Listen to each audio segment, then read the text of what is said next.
আপনারা কারা? ওদের লোক? ওরা পাঠিয়েছে আমাকে মারতে? আমাকে মারবেন না প্লিজ, আমাকে মারবেন না, আমাকে মারবেন না। শান্ত হন। কারা মারবে আপনাকে? কি আপনি বলুন আমাদের। আপনি আমাদের সব বলতে পারেন, আমরা পুলিশ, আমাকে বলতে পারেন। পুলিশ? আমাকে বাঁচান, আমাকে বাঁচান। ওরা আমাকেও মেরে ফেলবে, মেরে ফেলবে।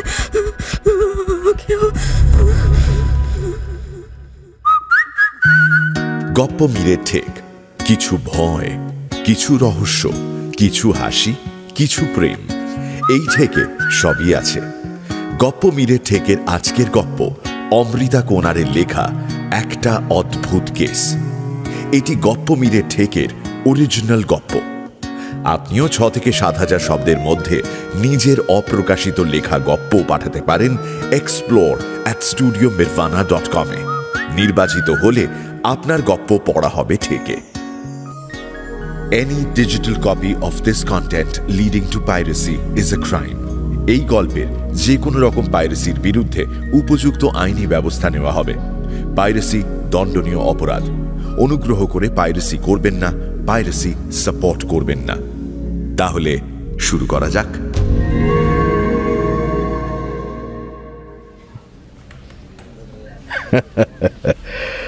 তোমার ভয়ের সুযোগ নিয়ে এই নামটা কেমন হয়েছে বলো দেখি?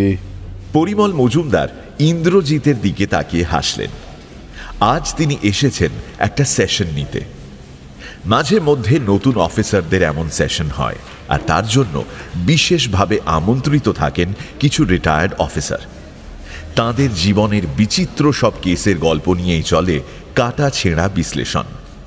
এতে জটিল সব কেসের ধরন আর অপরাধীদের অপরাধ প্রবণতা, তাদের আলাদা আলাদা মাইন্ডসেট সম্পর্কে আলোচনা হয়। আগামী দিনে এই সব অভিজ্ঞতার গল্পই এই অফিসারদের বিশেষ সাহায্য করবে আরও নতুন জটিল কেসগুলো সলভ করতে। ইন্দ্রজিৎও এসেছে, তবে সেশন অ্যাটেন্ড করতে নয়, একটা অন্য কাজে। তার সাথে পরিমল স্যারের সঙ্গে সাক্ষাৎ হওয়াটা ওর কাছে উপরি পাওনা। আপনার নতুন উপন্যাস? দোতলার বিশাল করিডোরটা রেলিং ঘেঁষে দাঁড়ালো ইন্দ্রজিৎ। সামনেই সেমিনার রুম, ওখানেই আজ সেশন আছে। হ্যাঁ, আমার নতুন উপন্যাস। আর তোমার ফোবিয়ার কেস। আমার উপন্যাসগুলোর রসদ আমি ঠিক করেছি তোমার কেস থেকেই নেব। তুমি যদি ব্যোমকেশ হও তবে আমি তোমার অজিত। শুধু এই অজিতের বয়সটা একটু বেশি, এই আর কি। সে ঠিক আছে, কিন্তু আপনি আবার আমার নামটাম নিয়ে মানে। না না, আরে তুমি হলে আমার মেঘনাদ, আমার মেঘনাদ সিরিজ। তোমার আগের কেসটা মানে আমার লাইফের একমাত্র আনসলভড কেস, যা তুমি সলভ করেছিলে। সেই উপন্যাসটা কিন্তু এখন প্রকাশকের ঘরে। নামটা কি দিয়েছি বলো তো? নকল হইতে সাবধান। সাইকোলজিক্যাল থ্রিলার এই মুহূর্তে পাঠকরা নাকি খুব চাইছে। তো আমাকে তো আর কষ্ট করে প্লটও ভাবতে হচ্ছে না। আমিও প্রকাশককে বললাম, বর্তমানে যা যা সাইকো ক্রিমিনাল ঘুরে বেড়াচ্ছে তাদের নিয়ে গল্প লিখলে জাস্ট চমকে যাবে। তিনিও একেবারে মাটি অবধি মাথা হেলিয়ে সম্মতি দিলেন। মোবাইলটা সশব্দে বেজে উঠতেই স্ক্রিনের দিকে তাকালো ইন্দ্রজিৎ। সুমিতের ফোন। তার মানে ও এসে গেছে গাড়ি নিয়ে। ওদের ঢাকুরিয়ার দিকে যেতে হবে একটা কাজে। পরিমল মজুমদারের কাছ থেকে অনুমতি নিয়ে নিচে নেমে আসে ইন্দ্রজিৎ। গাড়িতে উঠতেই যাবে তখনই রণজয় চ্যাটার্জির ফোনটা আসে ওর ফোনে। রিসিভ করতেই শোনা যায়, আর্জেন্ট, মিট করো হাফ এন আওয়ারে।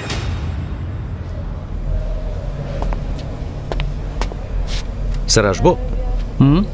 হ্যাঁ, এসো এসো, বসো। কথাটা বলেই আবার ফাইলে মুখ গুঁজলেন ডিসিডিডি রণজয় চ্যাটার্জি। কয়েক সেকেন্ড পরই আবার ইন্দ্রজিতের দিকে তাকিয়ে বললেন, আমাদের কাছে এই কেসটা এসেছে। রণজয় চ্যাটার্জির হাত থেকে ফাইলটা নিয়ে একবার চোখ বোলায় ইন্দ্রজিৎ। কি বুঝছো? এই নিয়ে 2 মেয়ের লাশ পাওয়া গেছে। Pattern same. 2 হাতের শিরা কাটায় অতিরিক্ত রক্তক্ষরণ মৃত্যুর কারণ। তবে অটোপসি রিপোর্টের ওই পার্টটা দেখো, যেখানে বলা আছে 2 হাতের কাটই ভিকটিমরা নিজেদের হাতে করতে পারে না। হ্যাঁ, ওরা রাইট হ্যান্ডেড দুজনই। সেক্ষেত্রে উন্ড যেমন হয়েছে তাতে ডান হাতের কাটটা বাঁ হাতের মতোই সেম ডেপথ। রাইট হ্যান্ডেড যেহেতু বাঁ হাতেও একই জোর হওয়া উচিত না। তাছাড়া 2 হাতেই কাট। হোমিসাইডাল উল্লেখ আছেই রিপোর্টে, এক্সেসিভ ব্লাড লসে মৃত্যু। কেসটা আমাদের কাছে জোরালোভাবে এসেছে।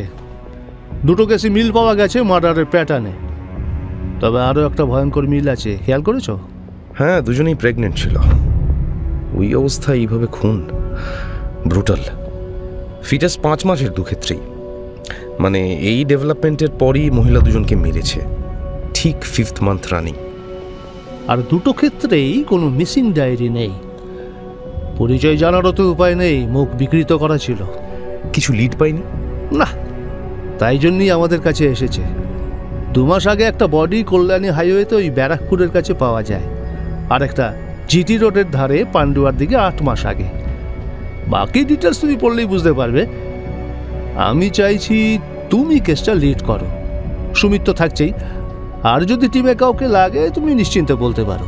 ওকে স্যার, আমি দেখে নিই একবার। কথাটা বলে অনুমতি নিয়ে ডিসিডিডির ক্যাবিন থেকে বেরিয়ে আসে ইন্দ্রজিৎ। ঢাকুরিয়া আর আজ ওদের যাওয়া হবে না, ওটা বরং আগামীকালের জন্যই থাক। ক্যাবিন থেকে বেরোতেই ইন্দ্রজিৎকে প্রশ্ন করে সুমিত। ঢাকুরিয়া যাবো স্যার? না সুমিত, তুমি পুরো আপডেটটা নিয়ে নাও, একেবারে আগামীকাল যাব। আপাতত এই নতুন কেসটা একটু স্টাডি করতে হবে। তুমি এসো আমার সঙ্গে।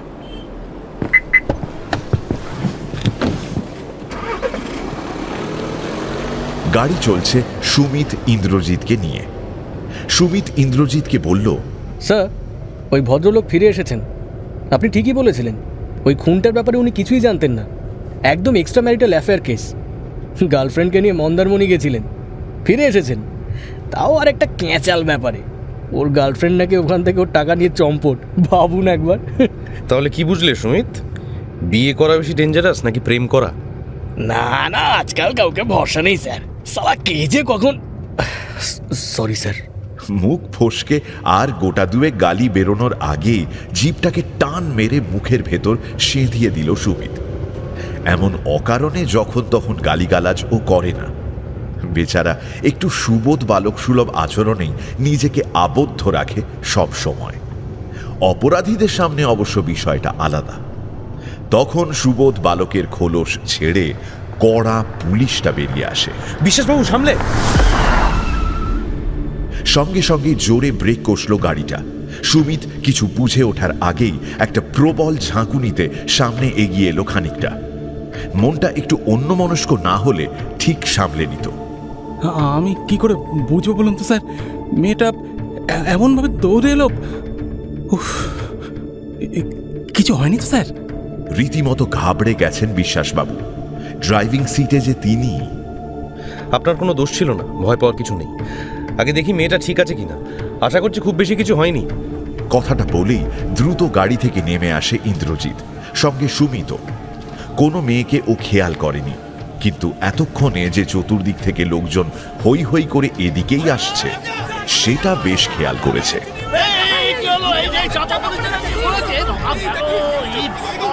বাইরে বেরোতেই দেখতে পেল একটা মেয়ে গাড়ির ঠিক সামনেটায় পড়ে আছে। এই গাড়িতে ধাক্কা খেয়েছে। তাহলে আপনি ঠিক আছেন তো?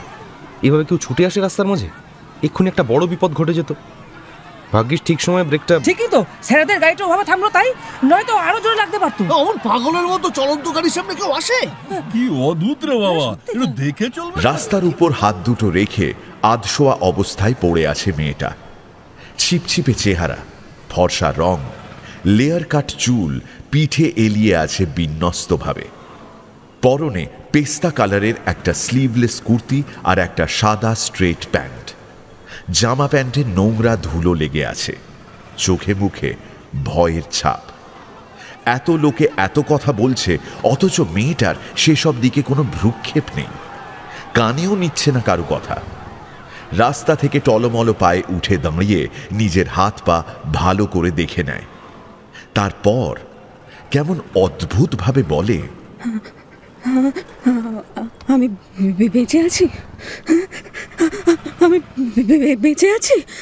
হ্যাঁ, আপনার কপাল ভালো, আর আমাদেরও, নইলে ভালোই লাগতো আজ। হয় হাত পা ভাঙতেন, নয় মাথা ফাটাতেন। আপনারা কারা? ওদের লোক? ওরা পাঠিয়েছে আমাকে মারতে? আমাকে মারবেন না প্লিজ, আমাকে মারবেন না, আমাকে মারবেন না। শান্ত হন। কারা মারবে আপনাকে? কি আপনি বলুন আমাদের। আপনি আমাদের সব বলতে পারেন, আমরা পুলিশ, আমাদের বলতে পারেন। পুলিশ? আমাকে বাঁচান, আমাকে বাঁচান। ওরা আমাকেও মেরে ফেলবে,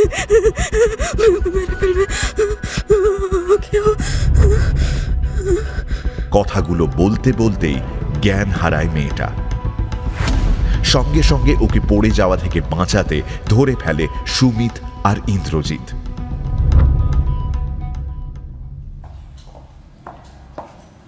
তুই এমন ভাবে ফোন করলি কেন রে? কে আছে এখানে? নার্সিংহোমের দোতলার বিশাল ওয়েটিং জোনটায় আসতেই ইন্দ্রজিতের দেখা পায় মৃত্তিকা। একটা মেয়েকে অ্যাডমিট করেছি। সুমিতকে ঢাকুরিয়ায় পাঠিয়ে দিয়েছে ইন্দ্রজিৎ। ঘন্টা তিনেকের মধ্যে ও ফিরে আসবে ওদিকের কাজটা মিটিয়ে। কোন মেয়ে? কোনো নতুন কেস নাকি? না, অফিসিয়ালি আপাতত নয়, বিষয়টাকে বুঝতে হবে, তারপর বলতে পারবো। তাহলে এই ব্যাপারটা কি আমাকে খুলে বল। আমাকে ডাকলি কেন এখানে? এটা তো তোর কেসও না বলছিস। তাহলে ইন্দ্রজিৎ পুরো ঘটনাটা বলে মৃত্তিকাকে। এটাও জানায় যে এখানে আসার সময় বারদুয়ে জ্ঞান ফিরেছিল মেয়েটার, কিন্তু প্রতিবারই সে বলেছে আমাকে বাঁচান প্লিজ, ওরা আমাকেও মেরে ফেলবে, আমাকে বাঁচান। আর এই দুটো কথা বলে জ্ঞান হারিয়েছে মেয়েটি। তোর কথা শুনে মনে হচ্ছে মেয়েটা খুব ট্রমায় আছে। আরও বলছে আমাকেও। তার মানে আরও কাউকে মেরে ফেলা হয়েছে। এইখানেই আমার বিষয়টা ছেড়ে দিতে মন চায়নি। তুই একবার কথা বল মেয়েটার সঙ্গে, তুই বেটার বুঝবি ওর মেন্টাল হেলথ। তাছাড়া যেভাবে ভয় পেয়ে আছে, একজন মহিলাকে দেখলে হয়তো একটু রিল্যাক্সড হবে। বেশ, ডক্টরের সঙ্গে কথা বলে পারমিশন নি। বিছানার উপর চুপ করে বসেছিল মেয়েটি। কি এখন ভালো লাগছে একটু? মেয়েলি কণ্ঠস্বরটা আসতেই দরজার দিকে ফিরে তাকায় মেয়েটা। এতক্ষণ বিছানার উপর চুপ করে বসেছিল। মৃত্তিকার প্রশ্নের উত্তরে মাথাটা অল্প একটু হেলায় ডান দিকে, কিন্তু বড্ড জড়সড় ভাব তার মধ্যে। ভিতরে ঢুকে আসে মৃত্তিকা আর ইন্দ্রজিৎ। চিন্তা করবেন না, আপনি একদম ঠিক আছেন। ডক্টরের সঙ্গে আমার কথা হয়েছে। জাস্ট মাইনার কিছু ইনজুরি, একটু ছড়ে গেছে, আর কিচ্ছু হয়নি। ভাগ্যিস ঠিক সময় গাড়িটা ব্রেক কষেছিল, তাই না ইন্দ্রজিৎ? মৃত্তিকার বলা শেষ কথাটা শুনে মেয়েটা একবার কেঁপে উঠল যেন। সেটা লক্ষ্য করেই কথা ঘোরাবার জন্য মৃত্তিকা বলল, আচ্ছা ওসব কথা থাক। আপনাকে আজ বিকেলের মধ্যে রিলিজ করে দেওয়া হবে। আপনার নাম ঠিকানাটা বললে আমরা আপনাকে বাড়িতে পৌঁছে দেব। ডিসচার্জ করে দেবে? না না, আমি এখান থেকে যাব না, না না আমি যাব না। কথাটা শুনে পরস্পরের মুখ চাওয়াচাওয়ি করে ইন্দ্রজিৎ আর মৃত্তিকা। ওরা মেয়েটাকে শুরু থেকেই লক্ষ্য করছে, কিছু যেন একটা অ্যাবনর্মালিটি আছে। দেখুন, নার্সিংহোমে তো আপনাকে বেশি দিন রাখবে না। আমি না হয় রিকোয়েস্ট করে আজকের দিনটা বলতে পারি, কিন্তু কালকে তো আপনাকে ডিসচার্জ করেই দেবে। তখন আপনাকে কোথাও যেতে হবে। আপনি আপনার নাম ঠিকানা না বললে আমরা কি করে আপনার বাড়ির লোকেদের সঙ্গে যোগাযোগ করব বলুন তো? না, কিছু বলবো না। এখানে না থাকতে দিলে আমি অন্য কোথাও পালিয়ে যাব। কথাগুলো বলতে বলতে অদ্ভুতভাবে কুঁকড়ে যায় মেয়েটা। আচ্ছা আচ্ছা, ঠিক আছে ঠিক আছে। আচমকা মৃত্তিকার হাত দুটো চেপে ধরে মেয়েটা। আপনিও পুলিশ? আমাকে বাঁচান না, আমার না অনেক বড় বিপদ। ওরা ওরা ওরা আমাকে মেরে ফেলবে, আমাকেও বাঁচিয়ে রাখবে না। ওরা কাউকে বাঁচিয়ে রাখে না। ওরা জানে না আমি এখানে আছি, জানলে এখানে এসে মেরে ফেলবে। আমি বাইরে বেরোবো না। আচ্ছা আচ্ছা, শুনুন প্লিজ শুনুন, আমার কথাটা শুনুন। আমি পুলিশ নই, কিন্তু ওই যে উনি দাঁড়িয়ে আছেন, উনি কিন্তু অনেক বড় পুলিশ অফিসার। কারা আপনাকে বাঁচিয়ে রাখবে না? কাদের ভয় পাচ্ছেন আপনি? আপনি বলুন, উনি নিশ্চয়ই আপনাকে হেল্প করতে পারবেন। বলুন আপনি। উনি পারবেন আমাকে বাঁচাতে? কি করে পারবেন?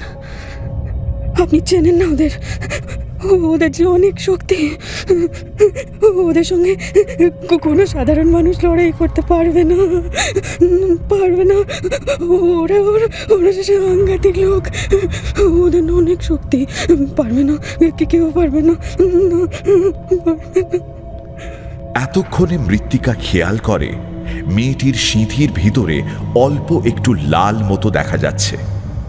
বোঝা যাচ্ছে ওটা সিঁদুর। আচ্ছা, বেশ বেশ, ঠিক আছে ঠিক আছে। আপনি ভরসা পেলে না হয় বলবেন আমাদের। শুনুন শুনুন, আমার কথাটা শুনুন। আপনার বাপের বাড়ি বা শ্বশুর বাড়ি কোনো জায়গার ফোন নাম্বার আমাদের দিন। আপনার হাজব্যান্ডের নাম্বার যদি মনে থাকে বা নাম বলুন আমাদের। তিনি কি করেন সেটুকুই বলুন, আমরা না হয় ইনফর্ম করার ব্যবস্থা করছি। আমার কথাটা বোঝার চেষ্টা করুন, তারাও নিশ্চয়ই আপনার জন্য চিন্তিত, প্লিজ। ওদের কথার মাঝেই ঘরের ভিতর ডক্টর ত্রিজিৎ সামন্ত আর একজন নার্স ঢুকে আসে। মেয়েটিকে ওভাবে কাঁদতে দেখে বলে, ম্যাডাম, বুঝতেই তো পারছেন এই মুহূর্তে ওকে উত্তেজিত করাটা ঠিক হবে না। হ্যাঁ হ্যাঁ, নিশ্চয়ই। বলছি, এখন কি একটা ঘুমের... কথাটা শেষ করে না মৃত্তিকা।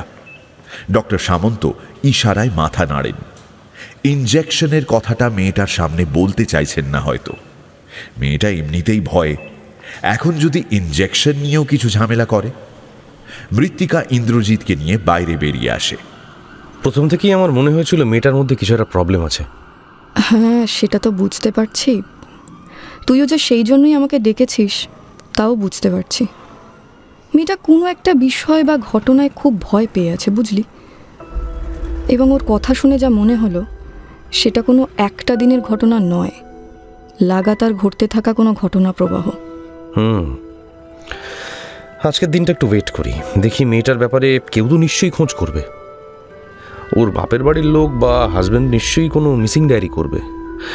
ওর ছবি দিয়েও ট্রেস করে নিতে পারবো। এক্স্যাক্টলি। মেয়েটার কথাবার্তা যা মনে হলো, ওর কাছের লোকেদের থেকেও কোনো প্রবলেম হতে পারে। বাড়ি ফিরবে না, ঠিকানা বলবে না। কিন্তু ভয়টা পাচ্ছে কেন? আর মেরে ফেলবে, ওরা শক্তিশালী। এই ওরাটা কারা? না, কাল ডিসচার্জের সময় একবার তুইও আয় তাহলে। ইন্দ্রজিতের কাছে নতুন কেসের ভিকটিমদের প্রাথমিক বৈশিষ্ট্যেই বিভৎসতা কল্পনা করে নেয় সুমিত। স্যার, দুটো মহিলাই প্রেগনেন্ট? হ্যাঁ, আর অদ্ভুতভাবে দুজনেই 5th মান্থ রানিং। বিষয়টা কাকতালীয় হতেই পারত, কিন্তু বাকি জিনিসগুলো যখন হুবহু মিলে যাচ্ছে তখন এটা কাকতালীয় হতে পারে না। নিজের চেয়ারে হেলান দিয়ে চোখটা একবার বন্ধ করে ইন্দ্রজিৎ, তারপর আবার ঝুঁকে আসে সামনে। তাকিয়ে থাকে টেবিলে রাখা ভিকটিমদের ছবি দুটোর দিকে। কিন্তু এরকমভাবে গর্ভবতী মহিলাদের ঠিক হাতের শিরা কেটে ব্লাড লস করিয়ে মেরে ফেলার কি মানে স্যার? এটা কি কোনো গ্যাংয়ের কাজ হতে পারে? হ্যাঁ, হতেই পারে। মেয়েদেরকে এভাবে প্রেগনেন্ট অবস্থায় মেরে ফেলা মানে আপনি বলতে চাইছেন কোনো ব্যবসা? না, এরকম কিছু উল্লেখ এই রিপোর্টে পাওয়া যায়নি। এদের প্রত্যেকেই ফার্স্ট টাইম প্রেগনেন্সি, আর এদেরকে দিয়ে কোনো খারাপ কাজ করানো হয়েছে বলে তো মনে হচ্ছে না। সেরকম কিছু জানাও যায়নি। এদিকে দুজনেই 5th মান্থ। পুরো টার্গেট করে প্ল্যান মাফিক করা হয়েছে। আচ্ছা, এরা দুজন পরস্পরকে চিনত এমন নয় তো? যতক্ষণ না ওদের আইডেন্টিফাই করা যাচ্ছে ততক্ষণ সব কিছুই মনে হচ্ছে হতে পারে। কোনো সম্ভাবনাই অস্বীকার করা যাচ্ছে না। পুরনো কোনো মিসিং কেসের সঙ্গে ম্যাচ করে একবার দেখা যেতে পারে, কিন্তু সেটাও তো সময় সাপেক্ষ। আর তাতে কিছু জানা যে যাবেই সেটাও শিওরলি বলা যায় না। ব্যাপারটা কেমন যেন ঠেকছে। ইন্দ্রজিৎ পকেট থেকে ফোনটা বের করে দেখে ডক্টর সামন্ত।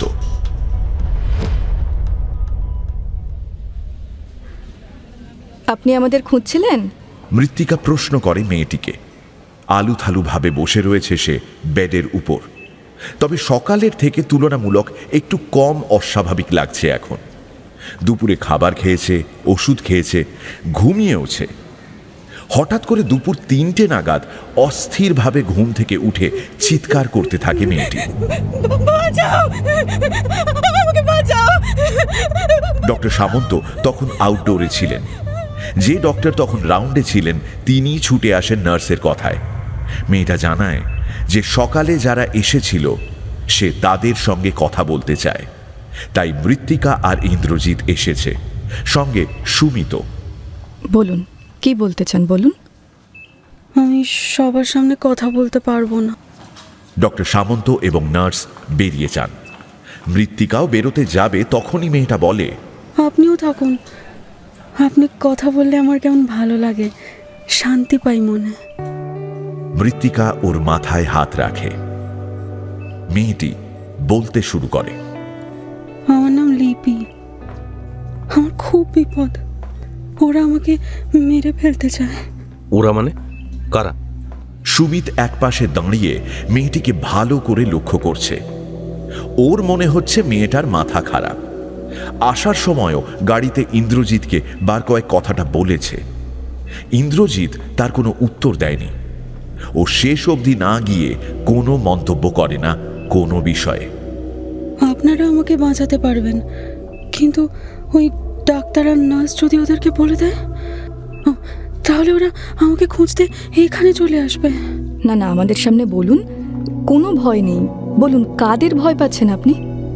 আমার শ্বশুর বাড়ির লোকজন। ও, বধূ নির্যাতনের কেস? না না, তার চেয়েও ভয়ঙ্কর, যা আপনারা কল্পনাও করতে পারবেন না। আমার শ্বশুর বাড়ির লোকজনেরা অস্বাভাবিক, ওরা সাধারণ মানুষ নয়। আমি জানি না আপনারা আমাকে বুঝতে পারবেন কিনা, কিন্তু আমার শ্বশুর বাড়ির লোকজন আমাকে মারতে চাইছে। ওরা আমাকে মেরে ফেলতে চাইছে, কারণ আমি ওদের খুব গোপন কথা জেনে ফেলেছি। ওরা আমার স্বামীকে। আপনার স্বামীর কি হয়েছে বলুন?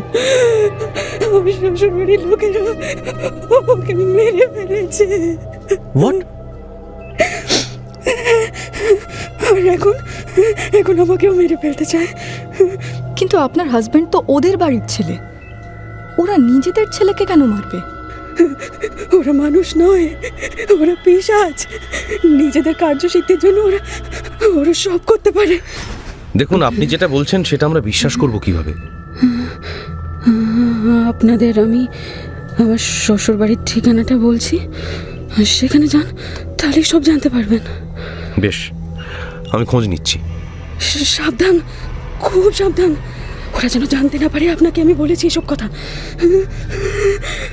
আমি কোথায় আছি এই খবর কিন্তু একদম দেবেন না ওদের। কথাটা বলে অদ্ভুতভাবে হাসতে থাকে মেয়েটা। ওর এই আচরণ দেখে মৃত্তিকা ইন্দ্রজিতের দিকে তাকিয়ে বলে, কথা আছে। মৃত্তিকা আর ইন্দ্রজিৎ ঘরের বাইরে বেরিয়ে এলো। লিপিকে কিছুক্ষণ লক্ষ্য করে এবার সুমিত প্রশ্ন করল, আচ্ছা, আপনি হাসছেন কেন? এই তো ভয় পাচ্ছিলেন। আশ্চর্য তো। আমি হাসছি কারণ ওদের ইচ্ছা পূরণ হতে দিইনি আমি।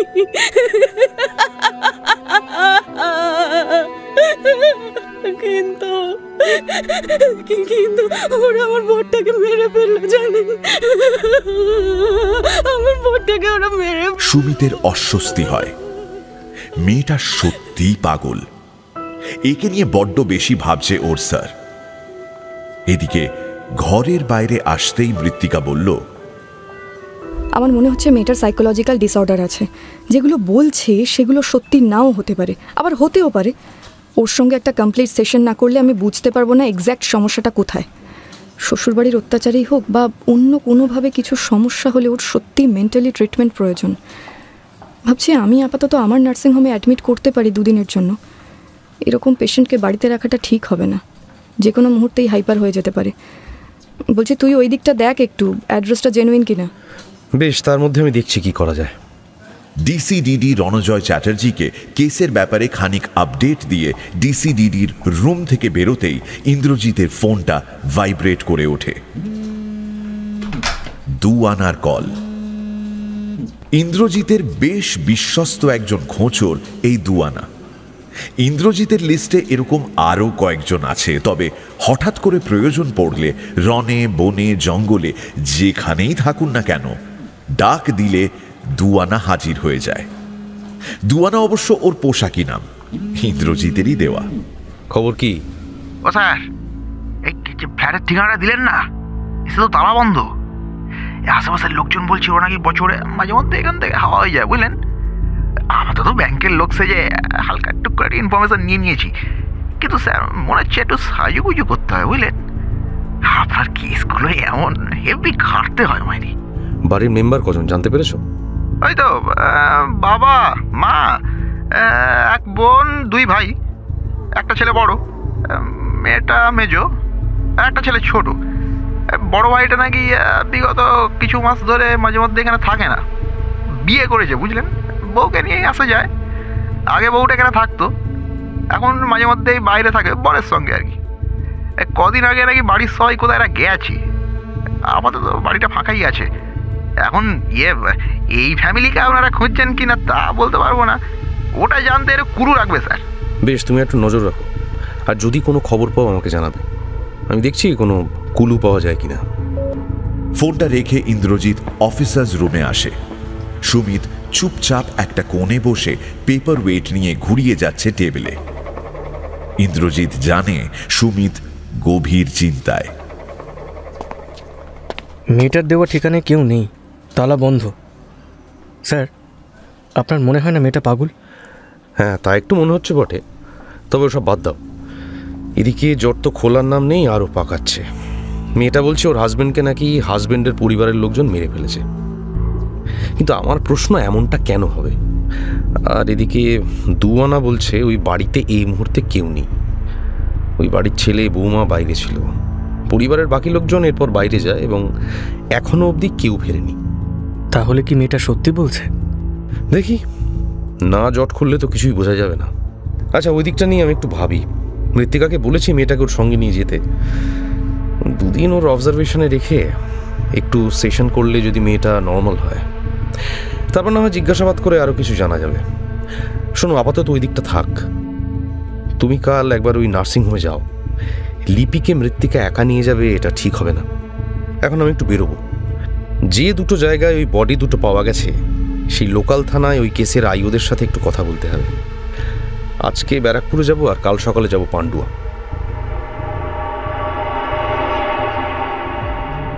একটু আগে সুমিতের সঙ্গে ইন্দ্রজিতের ফোনে কথা হয়েছে।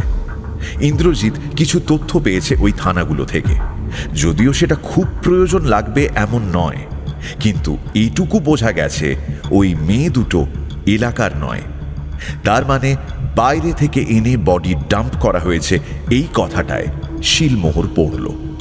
আর একই জায়গায় বডি ফেলবে না বলে 2টো আলাদা জায়গায় ফেলেছে, এটা বুঝতেও অসুবিধে হয় না।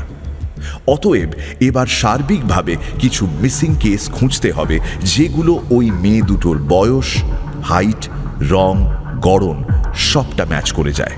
আর অবশ্যই তারা এখনো মিসিং। সেই মতো সব থানায় নক করা হয়েছে, সার্চ চলছে। যখনই কিছু ম্যাচ করবে পাঠানো হবে ওদের। সুমিত নার্সিং হোমে ঢোকে। মনে মনে ঠিক করে নেয় মৃত্তিকাকেও বলবে যে লিপিকে ওর আপাত মস্তক পাগল বলেই মনে হয়েছে। 2 দিন ওর ট্রিটমেন্ট করে লাভ কিছু হবে বলে মনে হয় না। সেই মতো ভাবতে ভাবতেই রিসেপশনের দিকে এগিয়ে যায়, কিন্তু কয়েক পা এগোতেই দেখে প্রচণ্ড উত্তেজিত হয়ে মৃত্তিকা কথা বলছে ডক্টর সামন্তর সঙ্গে। কিছু একটা হয়েছে। কি হয়েছে মৃত্তিকাদি? আরে লিপি পালিয়েছে, নার্সিংহোমের বাথরুমের জানলা দিয়ে পালিয়ে গেছে। একটা চিঠি রেখে গেছে, দাঁড়া। চিঠিটা মৃত্তিকা এগিয়ে দেয় সুমিতের দিকে। একটা ছোট্ট কাগজের টুকরো। সে অর্থে চিঠিও অবশ্য বলা চলে না। কাগজটা হাতে নিয়ে তার ভাঁজটা খুলতেই সুমিত দেখে গোটা গোটা অক্ষরে লেখা আছে, ওরা জেনে গেছে আমি এখানে আছি, ওরা আসছে আমাকে মারতে।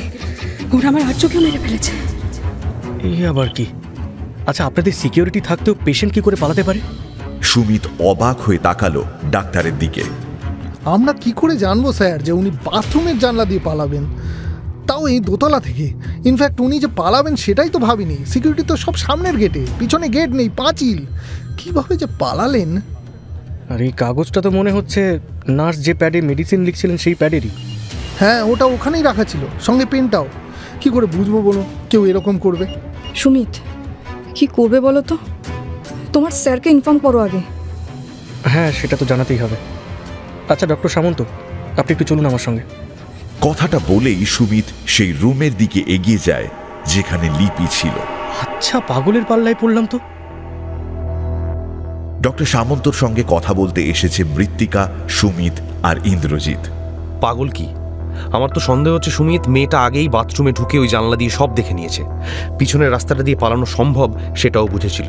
পাঁচিল টপকে গেছে, আর ওদিকে তো সিসিটিভি এমনিতেই নেই, তাই দেখা গেল না কিভাবে পাঁচিল টপকালো। অর্থাৎ সে আনা। কিন্তু আমার তো কালোকে সত্যিই মানসিকভাবে বিধ্বস্ত মনে হয়েছে। আমি আগে যত পেশেন্ট দেখেছি কোনো ভুল হয়নি। এটাই তো প্রশ্ন। আচ্ছা ডক্টর সামন্ত, আপনারা ওকে কিছু বলেছিলেন, মানে যে আমরা ওকে নিতে আসবো বা ও কোথায় যাচ্ছে? হ্যাঁ, নার্স প্রীতি বলেছিল। প্রীতির দিকে ইশারা করেন ডক্টর সামন্ত। করিডোরের এক পাশে দাঁড়িয়ে আছে ও। ভয় পেয়েছে ভীষণ। ও বুঝতে পারছে না এই সব কিছুর দায় কি এখন ওর ওপরে এসে পড়বে। আপনি ছিলেন ওই সময়? হ্যাঁ, আমি কিন্তু কিছু জানি না, বিশ্বাস করুন। আমাকে উনি বললেন টয়লেট যাবেন। আমি ওষুধগুলো দেখছিলাম, কিছুক্ষণ পর খেয়াল করি তখনও ফেরেনি। আমি দরজা ধাক্কা দিতে অন্য নার্স আয়ারা ছুটে এলো। তারপর এই জানা গেল। আচ্ছা শুনুন, ও যদি ফিরে আসে তাহলে আমাকে ইনফর্ম করবেন। ইন্দ্রজিতের কথায় মাথা নাড়লেন ডক্টর সামন্ত আর নার্স। ওরা নিচে নেমে আসতেই মৃত্তিকা প্রশ্ন করে, আচ্ছা মেয়েটা কোথায় গেল বলে মনে হয় তোর? জানি না, ওর শ্বশুরবাড়ির ঠিকানায় আরেকবার খোঁজ লাগাতে হবে। মেয়েটার মেন্টাল কন্ডিশন ভালো নয়, এই অবস্থায় ও পালিয়ে গেল। চিন্তা হচ্ছে ওর জন্য, জানিস তো। চিন্তা করিস না, ওই মেয়ে যেভাবে পালিয়েছে তাতে আমার ধারণা ও ঠিক থাকবে এবং আত্মরক্ষাও ভালো করতে পারবে।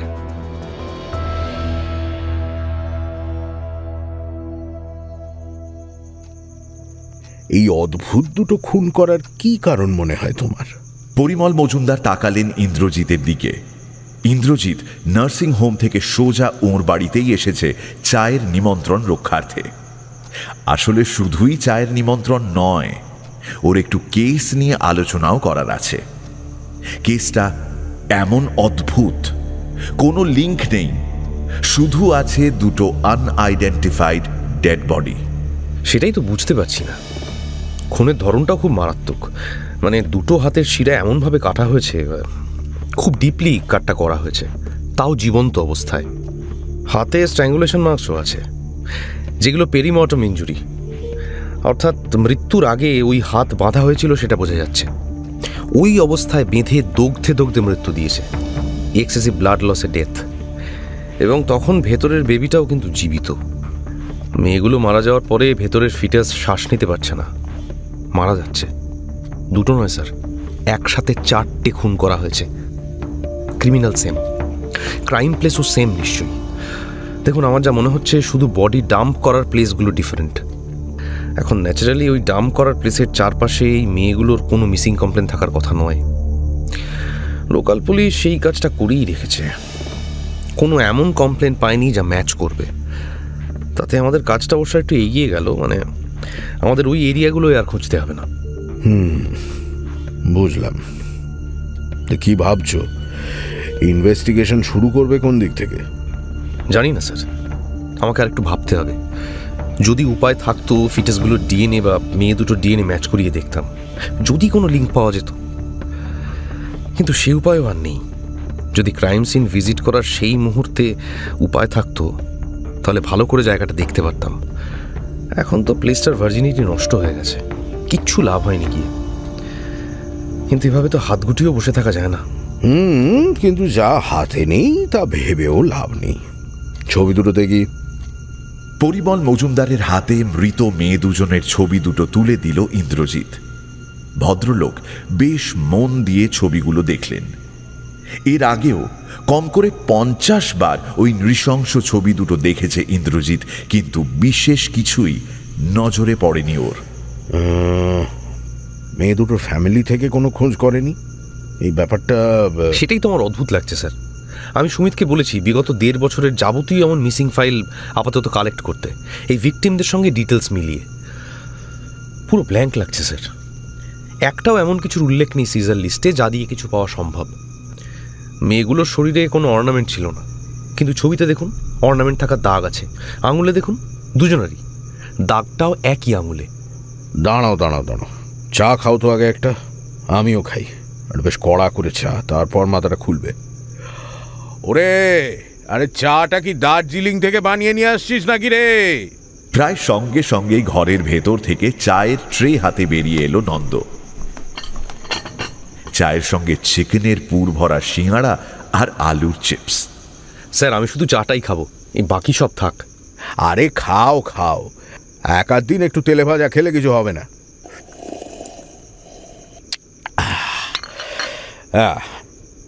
কয়েকটা ডিটেলস বলো তো দেখি। বডি দুটো এক্স্যাক্টলি কোথায় কোথায় পাওয়া গেছিল? রিসেন্ট বডিটা ব্যারাকপুরের কাছে কল্যাণী হাইওয়েতে, আর প্রথমটা জিটি রোড পান্ডুয়ার কাছে।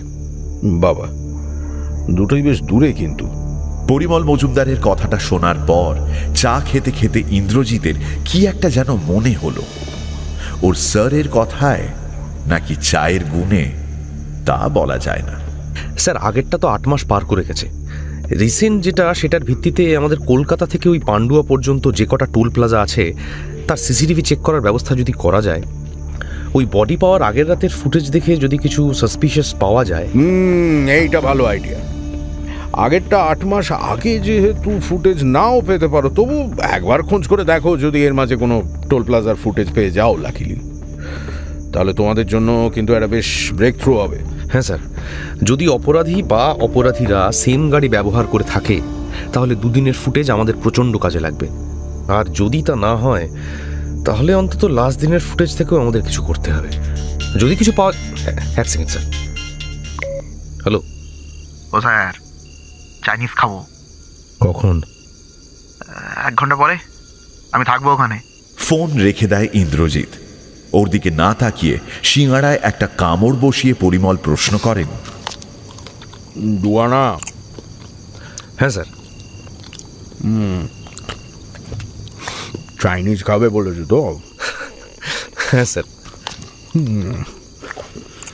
জায়গাটার পাল্টালো না বেটা। যাই হোক, তো এই কেসে তো লিড পাওনি কিছু? দুয়ানার প্রয়োজন পড়েছে এদিকে। নতুন কেসটা কি? একটা অদ্ভুত কেস স্যার, আর অদ্ভুতভাবেই আমার ঘাড়ে এসে পড়েছে। লিপির বিষয়টা বেশ বিস্তারিতভাবে ইন্দ্রজিৎ বলে যায়। পরিমল মজুমদার মন দিয়ে শোনেন সবটা।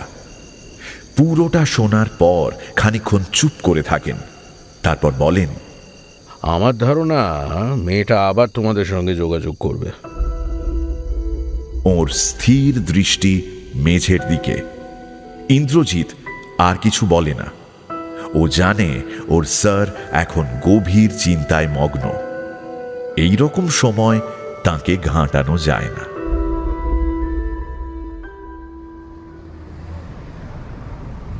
একটা নামজাদা চাইনিজ রেস্তোরাঁর বাইরেটায় এসে দাঁড়ায় ইন্দ্রজিৎ। এখানেও প্রায়ই আসে এমন নয়, শুধু দুয়ানার সঙ্গে সাক্ষাতের প্রয়োজন হলে এটাই হয় ওদের আস্তানা। তবে এখানকার চাইনিজ আইটেমগুলো সত্যিই টেস্টি। ভেতরে ঢুকতেই নজরে পড়তে বাধ্য রেস্তোরাঁর আভ্যন্তরীণ সাজসজ্জা। বেশিরভাগ টেবিলই ভর্তি। কোথাও বাচ্চা কাচ্চা নিয়ে ফ্যামিলি বসে জমিয়ে খাচ্ছে, কোথাও কাপলদের খাবার খাওয়ার ফাঁকে চোখ চাওয়াচাওয়ি। সেই সব এড়িয়ে একটা কোণে নজর যায় ইন্দ্রজিতের। একটা টেবিলের সামনে মেনু কার্ড নিয়ে নাড়াচাড়া করছে দুয়ানা। ও এসে গেছেন স্যার, বসুন বসুন। আগে 1 প্লেট ডাম সবে ভেন আর ভেটকি ফিশ ফ্রাই অর্ডার করি। ইন্দ্রজিৎকে দেখেই হাসি মুখে কথাটা বলে দুয়ানা। চেয়ারটা টেনে বসে পড়ে ইন্দ্রজিৎ বলে, আমার অনুমতির অপেক্ষা আবার কবে থেকে করছো তুমি? ইতিমধ্যে একজন ওয়েটার এসে হাজির হয়েছে অর্ডার নেওয়ার জন্য। তাকে দুয়ানা নিজের অর্ডারটা দিয়ে ইন্দ্রজিতের দিকে তাকাতেই ইন্দ্রজিৎ বলে, চিকেন স্যুপ। ছেলেটা অর্ডার নিয়ে চলে যেতেই ইন্দ্রজিৎ প্রশ্ন করে, খবর কি? পেয়েছি স্যার। প্রথমত আপনার দেওয়া নামটা মিলে গেছে। ওই বাড়ির ছেলের নাম আর্য আর বউয়ের নাম লিপি। এবার বিষয় হচ্ছে, মেয়ের বাড়ির কাউকে বা এই ফ্যামিলির কোনো আত্মীয় স্বজনকে কিন্তু কেউ এখানে আসতে দেখেনি। বিয়েটা নাকি ছেলে মেয়ে মন্দিরে গিয়ে করেছিল। আর এই বাড়িটা ছোট্ট করে অনুষ্ঠান হয়েছিল। হ্যাঁ, ব্যাংকের লোক সেজে আর বেশি লাভ হবে না, বুঝেই গেছিলাম। তাই মেয়ের মামা সাজলাম, গিয়ে খোঁজ করলাম, বললাম বোন অসুস্থ, মেয়ে জামাইকে মেনে নেবে, দেখতে চায়। ওদের খোঁজ যদি কেউ জানে যেন বলে দেয়। তখন আরও কিছু ইনফরমেশন জানতে পারলাম। ওদের বিয়ের ওই অনুষ্ঠানে এইসব প্রতিবেশীরা কয়েকজন নিমন্ত্রিত ছিল। এই বাড়ির ছেলেটার বিয়ে হয়েছিল তাও 2 বছর আগে। এরা ওই অনুষ্ঠানে গিয়ে বউকে দেখেছিল। এখানে মেয়েটা 6 মাস মতন ছিল। তারপরে এদের কোথায় একটা দেশের বাড়ি আছে নদিয়ায়, সেখানে চলে যায় ছেলে আর বউ সহ গোটা পরিবার। কিন্তু 1 মাস পরে ফিরেছিল নাকি বাকি পরিবার, ছেলে বউ ফেরেনি। ছেলে বউ নাকি আরও কিছু মাস পরে ফেরে, এবং এরপরেই এসব অদ্ভুত জিনিসপত্র ঘরে, বুঝলেন। প্রতিবেশীরা বলছে যতবারই মেয়েটা বরের সঙ্গে আসতো মুখ ঢেকে আসতো, আর ঘরে ঢোকার পরে চট করে আর বেরোতো না। ফ্যামিলিটা নাকি আশেপাশের পরিবারের সঙ্গে কথাবার্তা প্রায় বন্ধ করে দিয়েছিল। ফলে প্রতিবেশীদের এই বাড়িতে যাতায়াতটা খুব একটা হতো না। কিন্তু কেউ ওর মুখ দেখতে পেত না, জানেন তো। এই ব্যাপারটা কিন্তু খুব ঘোটালা আছে বলতে পারে। কথাটা শেষ হতেই ওয়েটার খাবারগুলো দিয়ে গেল। সেটা দেখে হাসি মুখে একটা কাস্তের মতো হাসি ঝুলিয়ে ফিশ ফ্রাইতে একটা কামড় বসায় দুয়ানা। স্ট্রেঞ্জ, প্রথমে বিয়ের সময় সবাই মুখ দেখেছে, তারপর মুখ দেখেনি। অন্যমনস্কভাবে চামচটা স্যুপের মধ্যে নাড়াচাড়া করতে থাকে ইন্দ্রজিৎ। এইখানে একটা ক্যাচাল আছে কিন্তু স্যার। আবার কেস? ওই প্রতিবেশীদের মধ্যে একজন বয়স্ক মহিলা একটা অদ্ভুত কথা বললেন যে কিছু মাস আগে নাকি উনি একবার ওই আর্যর সঙ্গে ওই বউকে দেখেন আসতে, মুখটা এরকম করে ঢাকা, কিন্তু মহিলার সঙ্গে ধাক্কা লাগাতে মেয়েটার মুখের ওড়নাটা সরে যায়। আর মহিলা বলেন সেই মেয়ে নাকি লিপি নয়। হোয়াট? হ্যাঁ স্যার, বলেন যে উনি এক ঝলক দেখেছেন ঠিকই, কিন্তু ওই মেয়ের মুখটা নাকি আলাদা ছিল। আর তখনই উনি আর্যকে প্রশ্ন করেন যে ওরা কে। আর্য নাকি তাড়াতাড়ি মেয়েটার মুখে ওড়না জড়িয়ে অত্যন্ত বিরক্ত হয়ে বলে যে এটা আমার বউ লিপি। লিপি নামটা উচ্চারণ করেছিল আর্য? ওই মহিলা তো বললেন যে আর্য এইভাবেই বলেছে। আচ্ছা, বেশ। আর কিছু? ওরা এক্স্যাক্ট কোথায় গেছে বা কবে আসবে? না স্যার, বলছে লাস্ট 1 মাস নাকি ওরা এখানে নেই। ওদের দেশের বাড়ি নদিয়ার দিকে, ওখানেই যায় চৌধুরী ফ্যামিলি। কোনো ছবি আছে? হ্যাঁ স্যার, ওই বিয়ের অনুষ্ঠানের সময় এদের কেউ কেউ ছবি তুলেছিল, তার মধ্যে একজন দিয়েছে, বাকিরা কেউ ডিলিট করে দিয়েছে, কারো ফোন চেঞ্জ হয়েছে। এই দেখুন স্যার। মোবাইলে ছবিটা বের করে ইন্দ্রজিতের দিকে এগিয়ে দেয় দুয়ানা।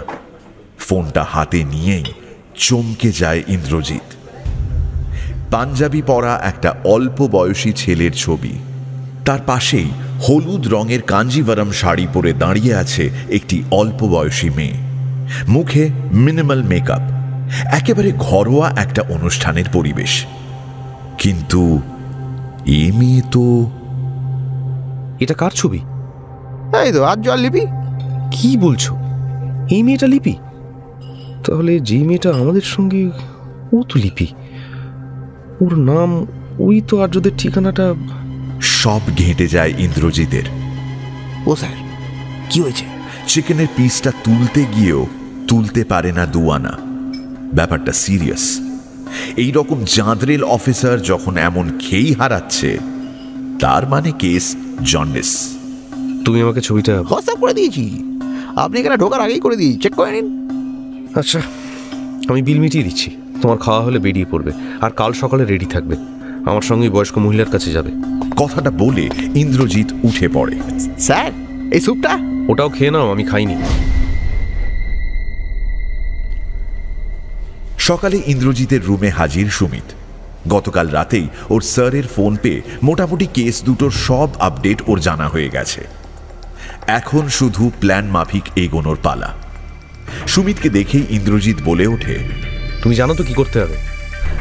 পান্ডুয়ার কাছে যেখানে বডি পাওয়া গেছিল সেখান থেকে ব্যারাকপুরের হাই রোডে যেখানে বডি পাওয়া গেছিল সমস্ত টোল প্লাজা, পেট্রোল পাম্প সব সিসিটিভি চেক করবে।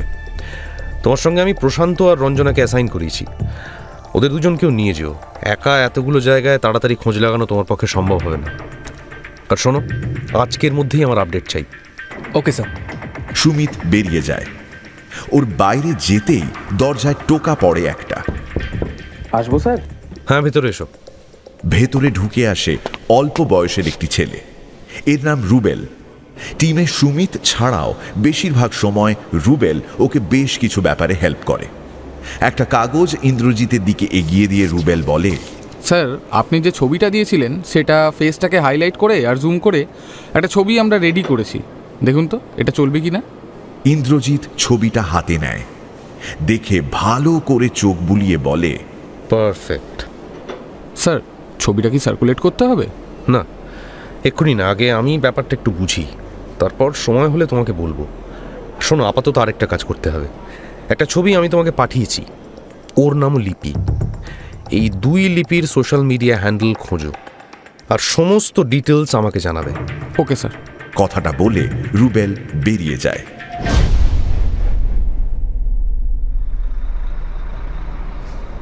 এই যে স্যার, এদিকে।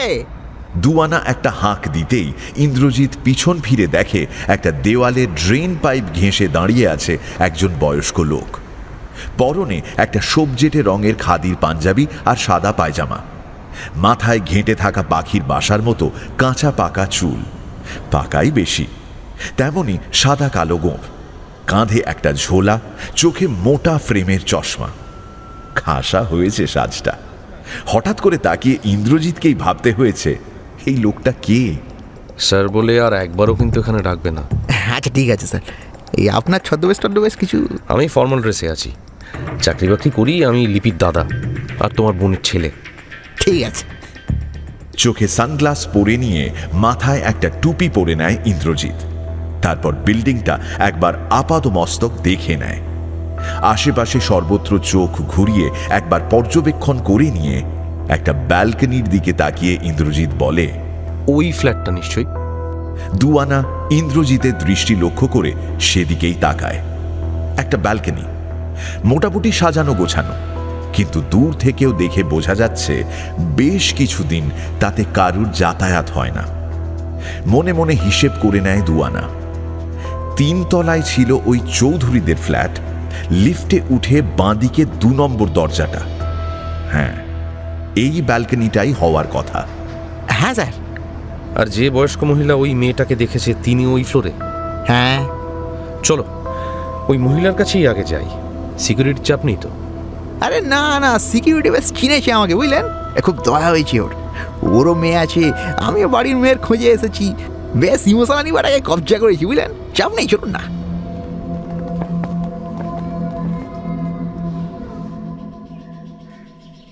আয় চুমকি, ওই দিকটা ভালো করে ঝাড়। আলমারির পেছনটা একেবারে ঝুলে ভরে গেছে। হ্যাঁ দিচ্ছি। একটু কড়া গলায় ধমক দেন অনিতা দেবী।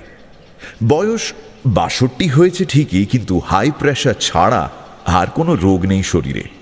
চোখের জ্যোতিও ভালোই, এখনো চশমা নিতে হয়নি। ফলে ঘরের কোন কোনায় কতটা নোংরা জমলো, কোন দিক মোছা হলো না, সব কিছু নজরে থাকে ওর। চুমকি এই সময় ঘর মুছতে আর বাসন মাজতে আসে। রান্নার লতাদি তো সকালেই রান্না সেরে যায়। দাদা বৌদি কাজে, ছেলে মেয়ে দুটো স্কুলে। এই সময় অনিতা দেবী একাই থাকেন বাড়িতে। হঠাৎ কলিং বেল বাজতেই চুমকি ঝাঁট দেওয়া থামিয়ে বন্ধ দরজার দিকে তাকায়। এই সময়টা তো কেউ আসে না। চুমকি একটু ভেবে নিয়ে এগিয়ে যায় দরজা খুলতে। এই আইহোল দিয়ে দেখে তবে খুলবি। আইহোলে চোখ রেখে চুমকি জানায়, কাকিমা, একটা বয়স্ক লোক এসেছে গো, চোখে চশমা। বয়স্ক লোক? আইহোলে চোখ রাখেন অনিতা দেবী, তারপর বলেন, ও, এ তো সেই লিপির মামা। আরে লোকটা এখনো ঘুরঘুর করছে মেয়েটার আশায়। চুমকি বিশেষ কিছু বোঝে না। অনিতা দেবী দরজাটা খুলে দেন। আপনি এখনো খোঁজ পাননি ওদের? না ম্যাডাম, আমার বোনটা এদিকে শয্যাশায়ী, মেয়ের জন্য, মেয়েকে একবার দেখার জন্য ছটফট করছে। ইন্দ্রজিৎ সানগ্লাসের কালো কাঁচের মধ্যে দিয়েই একবার দেখে নেয় দুয়ানাকে। ব্যাটা নাটকটা দারুণ করে। অভিনয়ের পেশায় গেলে আরো শাইন করতো বোধ হয়। আহা, বুঝি বুঝি, আমিও তো একটা মেয়ের মা। মেয়েটা আমার বিদেশে পড়ে থাকে, 2 বছর অন্তর দেখা হয়। আহারে, লিপির মায়ের কত কষ্ট। তা ইনি কে? পাশেই দাঁড়িয়ে থাকা ইন্দ্রজিতের দিকে নজর যায় মহিলার। নমস্কার, আমি লিপির নিজের দাদা।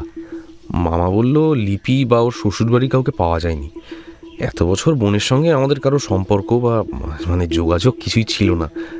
বুঝতেই তো পারছেন, এখন এমন দিশেহারা অবস্থা আমাদের। মানে শুধু ঠিকানাটা অনেক কষ্ট করে ওর এক বন্ধুর থেকে জোগাড় করতে পেরেছি, কিন্তু তার সঙ্গে ওর যোগাযোগ নিয়ে এসে বহুদিন, তাই কোনো ফোন নাম্বার পাইনি। এমনকি মানে আমাদের জামাই সম্পর্ক বিশেষ কিছু জানি না। ছবিও তো ছিল না। এই আপনাদের দৌলতে দেখলাম একটা ছবি।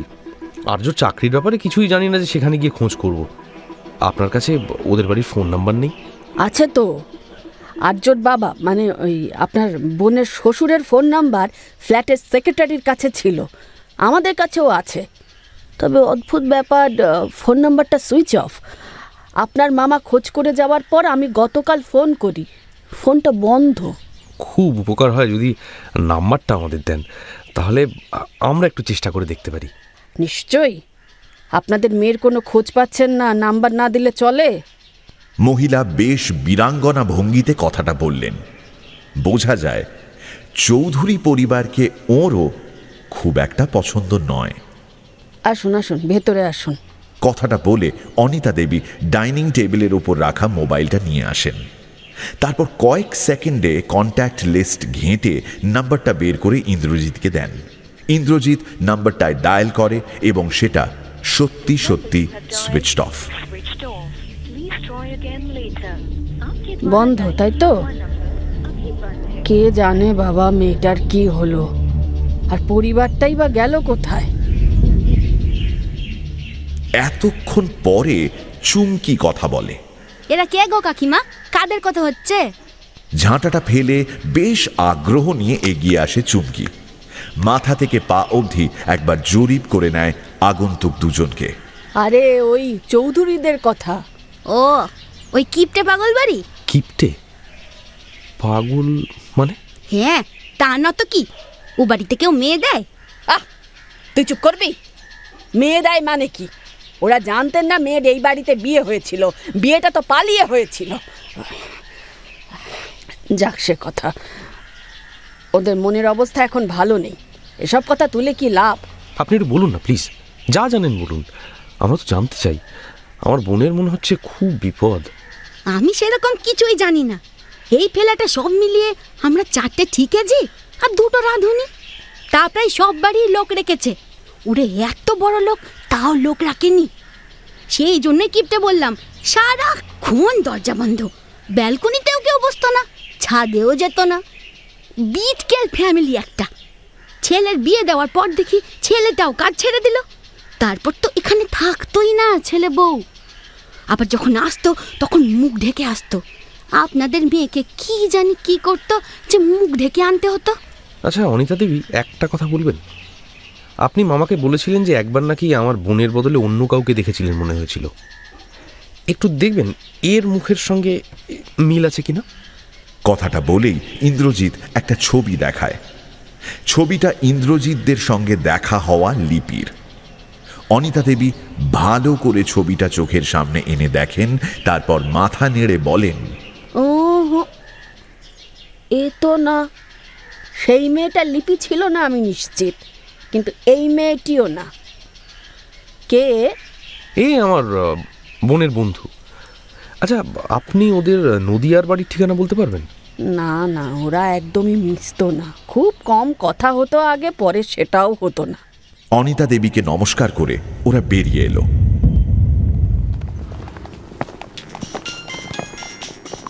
হ্যাঁ সুমিত বলো। হ্যালো স্যার, রিসেন্ট কেসটার আগের রাতের ফুটেজ পেয়েছি। ওয়্যারলেস মোড় আর সোদপুর মোড়ের মধ্যে একটা গাড়ি ছবিতে পাওয়া গেছে, যেটা সন্দেহজনক। মানে? স্যার, একটা গাড়ি ওই ওয়্যারলেস অব্দি দেখা গেছে যেতে, তারপর সোদপুরেরটায় আর সেটাকে পাওয়া যায়নি, বরং কিছুক্ষণের মধ্যেই আবার ব্যাক করতে দেখা গেছে ওয়্যারলেস মোড়ের সিসিটিভিতে। সুমিত, তুমি ক্লিপটা নিয়ে নাও, গাড়ির নাম্বারটা নোট করো আর রুবেলকে পাঠাও, টিম কাজটা শুরু করে দিক। কার গাড়ি দেখতে হবে। বাই দ্য ওয়ে, কি গাড়ি? সাদা সুইফট ডিজায়ার স্যার, মনে হচ্ছে ভাড়ার গাড়ি। বেশ, আমি রুবেলকে বলে দিচ্ছি আপডেটটা যত তাড়াতাড়ি সম্ভব আমাকে দিতে। আমার মনে হচ্ছে এটাই হতে পারে আমাদের লিড। আগেরটা কিছু পাওয়া যায়নি? না স্যার। শুনছেন গপ্প মীরের ঠেকের আজকের গপ্প, অমৃতা কোনারের লেখা একটা অদ্ভুত কেস। এখনো যদি ঠেকে সাবস্ক্রাইব না করে থাকেন তাহলে কিন্তু ঠকবেন। Subscribe to my official channel আর বেল আইকনটি প্রেস করতে ভুলবেন না। তাহলে বাকিটা শোনা যাক। স্যার, আপনি যে লিপি নাম দিয়েছিলেন তাতে এদের কারো কোনো প্রোফাইল নেই। মেয়ে দুটোর ছবি গুগল সার্চ করেও কিচ্ছু পাইনি, কোনো সোশ্যাল মিডিয়া অ্যাকাউন্ট নেই। তবে আর্য চৌধুরীর একটা লিঙ্কডইন অ্যাকাউন্ট পেয়েছি স্যার, এই যে আইপিএনে জব করছিল।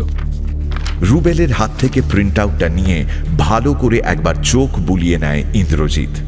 গ্রেট। তবে অফিসিয়ালি আমি এখনই অফিসে খোঁজ নিতে পারি না, দেখছি কি করা যায়। যদি চেনা লিঙ্ক পাওয়া যায় তাহলে। স্যার, আমার বোনের এক বন্ধু আছে ওই কোম্পানিতে, ভেতর থেকে খোঁজ লাগাতে পারবে আশা করছি। খুব ভালো হয়। আর ওই গাড়ির ডিটেলস আমার খুব তাড়াতাড়ি চাই। আমি আপডেট দিচ্ছি স্যার। রুবেল বেরিয়ে গেল ঘর থেকে। সুমিত এতক্ষণ উসখুস করছিল, সেই কখন ফিরেছে ওই কাজ মিটিয়ে, কিন্তু স্যারের সঙ্গে ঠিক করে কথাই হচ্ছে না ওই উটকো কেসটা নিয়ে। রুবেল বেরোতে এইবার আর অপেক্ষা করতে পারে না ও। স্যার, কেসটা তাহলে কি দাঁড়ালো? কেসটা এই দাঁড়ালো যে একটা রহস্যময় পরিবার আর তাদের রহস্যময় বৌমা, আচমকাই গোটা পরিবারের অন্তর্ধান। এদিকে আরেকটি মেয়ে এসে দাবি করে যে সে ওই পুত্রবধূ, নামও একই বলছে। সব মিলে যাচ্ছে, শ্বশুরবাড়ির ঠিকানা, বরের নাম, শুধু মিলছে না মেয়েটার মুখ। এদিকে আসল যে লিপি সে এ নয়, সেটা প্রতিবেশীদের দেওয়া ছবি বলে দিচ্ছে। আবার ওই প্রতিবেশী অনিতা দেবী যাকে দেখেছেন সে এই দুজনের মধ্যে কেউ নয়। প্রশ্ন অনেক। আসল লিপি কোথায়? চৌধুরী পরিবার কোথায়? ওই মেয়েটি কে যাকে অনিতা দেবী দেখেছেন? আর সুমিত, সব থেকে বড় প্রশ্ন, এই নতুন লিপিটা কে আর কি চায় সে? স্যার, আমার তো সব ঘেঁটে ঘ হয়ে যাচ্ছে। এই মেয়েকে তো পাগল ভেবেছিলাম, এখন দেখছি আমাদের পাগল করে ছাড়বে। স্যার, যা বলবো, আপনার দুটো লাগবে কিনা জানি না, আমার আজ দুটো লাগবে। হ্যাঁ, বলে দাও। কথাটা বলে কিছু একটা ভাবতে শুরু করে ইন্দ্রজিৎ। বেশ দুশ্চিন্তায় ফেলেছে মেয়েটা ওকে। সুমিতের কথা মতো রবি 4 কাপ চা দিয়ে গেল। রবি ছেলেটা সামনের চায়ের দোকানে কাজ করে। আগে দোকানটার মালিক বিশুদাই ওদের চা দিয়ে যেত। বছর 1.5 হলো রবিকে রেখেছে। ছেলেটা বেশ ভালোই, মিষ্টভাষী, পরিশ্রমীও, পড়াশোনাও অল্প বিস্তর জানে।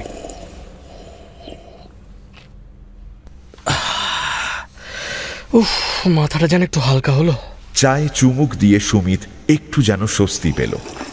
ইন্দ্রজিৎ এক মনে চা খেয়ে যাচ্ছে, কোনো কথা বলছে না। কি ভাবছেন স্যার? ভাবছি আমরা বোকা হয়ে গেলাম না তো? মানে? সুমিত, আমার মন বলছে এই মেয়ে এমনি এমনি আমাদের কাছে এসে পড়েনি, ওর উদ্দেশ্য অন্য। মানে আপনি বলছেন প্রি প্ল্যান্ড? কিন্তু কেন? এক্স্যাক্ট আমি বুঝতে পারছি না, কিন্তু এই আমাদের দিয়ে ওই চৌধুরী বাড়ির কিছু রহস্য বের করতে চায়। তাহলে ওই আর্যর খুনটা? ধোঁয়াশা সুমিত, সত্যি মিথ্যে সব ধোঁয়াশায়। রোহিতকে নাম্বারটা ট্রেস করাতে বলেছি, দেখি ওই বন্ধ ফোন কোথায় আছে। হতে পারে ওদের নদিয়ার বাড়ির ঠিকানায়। হতেই পারে, যতক্ষণ না পাচ্ছি ততক্ষণ তো। কথাটা শেষ করতে পারে না ইন্দ্রজিৎ, ওর ফোনটা বেজে ওঠে। মৃত্তিকার ফোন। এই সময় ইন্দ্রজিতের কাজের সময় সাধারণত ফোন করে না মৃত্তিকা। তাছাড়া এই বিকেল বেলায় ও তো নিজেরও এখন নার্সিং হোমে থাকার কথা। হ্যালো হ্যালো, তুই একবার আমার বাড়িতে আসতে পারবি এখন? তুই নার্সিং হোমে যাস? কথাটা বলতে গিয়েও থেমে যায় ইন্দ্রজিৎ। কিছু একটা অস্বাভাবিক। মৃত্তিকার কথাটা এরকম শোনালো কেন? কি হয়েছে? আরে এখানে এসেই দেখিস। ফোনটা রেখেই আর দেরি করে না ইন্দ্রজিৎ, তড়ি ঘড়ি বেরিয়ে আসে। সুমিতও আগ্রহ চেপে রাখতে না পেরে ওর সঙ্গে বেরিয়ে পড়ে।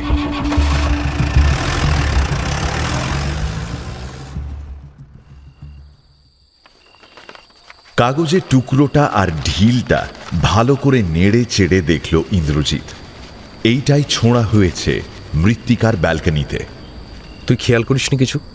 না, মা প্রথম শব্দটা পায়। মা খুব ভয় পেয়ে গেছে জানিস। ভাগিস আমি আজকে বাড়িতে ছিলাম অফ নিয়ে। তুই না থাকাকালীন এটা আসতো না। তুই কি করে বলছিস সেটা? হ্যান্ডরাইটিং এক্সপার্ট বলেই দেবে, কিন্তু আমার নজরও বলছে এটা ওই নকল লিপির লেখা।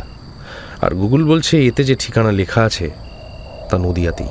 সুতরাং চৌধুরীদের নদিয়ার বাড়ি? হ্যাঁ, আর এটা দেওয়াই উদ্দেশ্য ছিল নকল লিপির।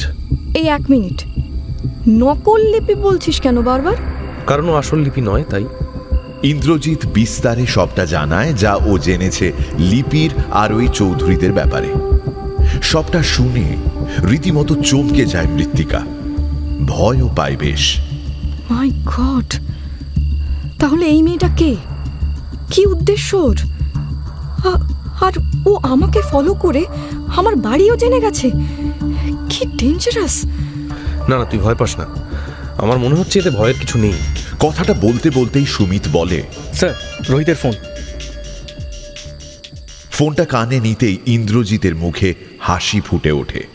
তারপর সুমিতকে ফোনটা দিয়ে বলে, আমার ইনটিউশনই ঠিক। এই ঠিকানা চৌধুরীদের নদিয়ার বাড়ির।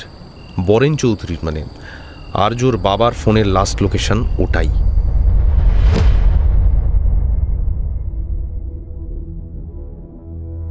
গাড়িটা কে নিত? তরুণের দিকে তাকিয়ে প্রশ্ন করে ইন্দ্রজিৎ। ওর কঠিন দৃষ্টি লোকটাকে রীতিমতো ভয় পাইয়েছে। অফিসার্স রুমে বসে আছে একটা চেয়ারে। ইন্দ্রজিতের দিকে তাকিয়ে দরদর করে ঘামতে শুরু করলো। একটা ঢোক গিলে বলল, আমি কিছু জানি না স্যার, আমার গাড়িতে কিছু হয়েছে? সেটা পরে বলছি, আগে বলুন কে নিয়েছিল ওই দিন গাড়িটা? সকালেই যখন রুবেলের ফোনটা এলো তখনই ইন্দ্রজিৎ মনস্থির করে নিয়েছিল আগে এই দিকটা সামলাবে, তারপর বিকেলের দিকে নদিয়া যাবে। শুধু ফোনে বলেছিল, ভদ্রভাবে নিয়ে এসো মশাইকে, দেখি অতিথি সেবায় যদি কার্যসিদ্ধি হয়ে যায়। লোকটা এবার ভয়ে ভয়ে বলতে শুরু করলো, স্যার আমাকে নাম বলেছিল মিস্টার ব্যানার্জি, আমার ডায়েরিতে তাই লেখা আছে। ট্রেস রাখেন কি করে ভাড়া দেওয়ার পর? ফোন নম্বর থাকে। উনি তো আগেও 2বার গাড়ি নিয়েছিলেন। সেবার ডায়েরিতে আছে একটা স্করপিও, আরেকবার সুমো। হোয়াট? আরো 2বার? ডেট? এই যে একটা 4 সেপ্টেম্বর গত বছর, আরেকটা 23 সালের 10ই ফেব্রুয়ারি। 4 সেপ্টেম্বর? স্যার ব্যারাকপুরের ডেটটা তো। হ্যাঁ, মনে হচ্ছে আমরা ক্রিমিনালকে পেয়ে গেছি, কিন্তু আরো একদিন গাড়ি নিয়েছিল মানে তো। থমকে যায় ইন্দ্রজিৎ, চোখ দুটো চকচক করে ওঠে। তৎক্ষণাৎ সুমিতকে বলে, সুমিত, 10ই ফেব্রুয়ারিতে কোনো আনআইডেন্টিফাইড ফিমেল বডি পাওয়া গেছে কিনা খবর নিতে বলো তো প্রশান্ত আর রঞ্জনাকে। আমার আজই খবরটা চাই। সুমিত মাথা নেড়ে অফিসার্স রুম থেকে বেরিয়ে যায় ইন্দ্রজিতের কথা মতো কাজটা করতে। হ্যাঁ, ফোন নাম্বারটা দিন। এই যে স্যার। ডায়েরিটা এগিয়ে দেয় লোকটা। ইন্দ্রজিৎ দেখে মিস্টার ব্যানার্জি নামটার পাশে একটা ফোন নাম্বার লেখা আছে। এভাবেই সব নাম আর নাম্বারগুলো লেখা। মোবাইলটা বের করে নাম্বারটা ডায়াল করতেই বোঝে ফোন তো বন্ধ। আর নাম্বার আছে? না স্যার। ইন্দ্রজিৎ নাম্বারটা একবার ট্রু কলারে ফেলে দেখল, আরেকবার হোয়াটসঅ্যাপে চেক করলো। না, নাম্বারটায় হোয়াটসঅ্যাপ নেই, আর ট্রু কলারও কিছুই বলতে পারল না। নাম্বারটা ডিটেলস বের করতে হবে। লোকটার দিকে ফিরে ইন্দ্রজিৎ বলল, আচ্ছা ওই ব্যানার্জির মুখটা মনে আছে? আছে স্যার। ইন্দ্রজিৎ রুবেলকে একটা ফোন করে। তরুণ কিছুই বুঝতে পারছে না হচ্ছেটা কি।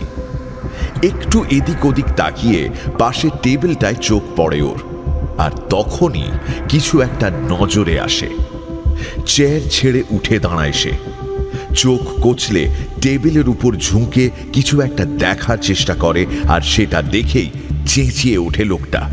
স্যার, ও স্যার, এই তো ব্যানার্জি। ইন্দ্রজিৎ ওর কথা শুনে টেবিলের উপর রাখা 3টে ছবির দিকে তাকিয়েই চমকে যায়। লোকটা যে ছবিটার দিকে তাকিয়ে, সেটা তো এই কি করে সম্ভব?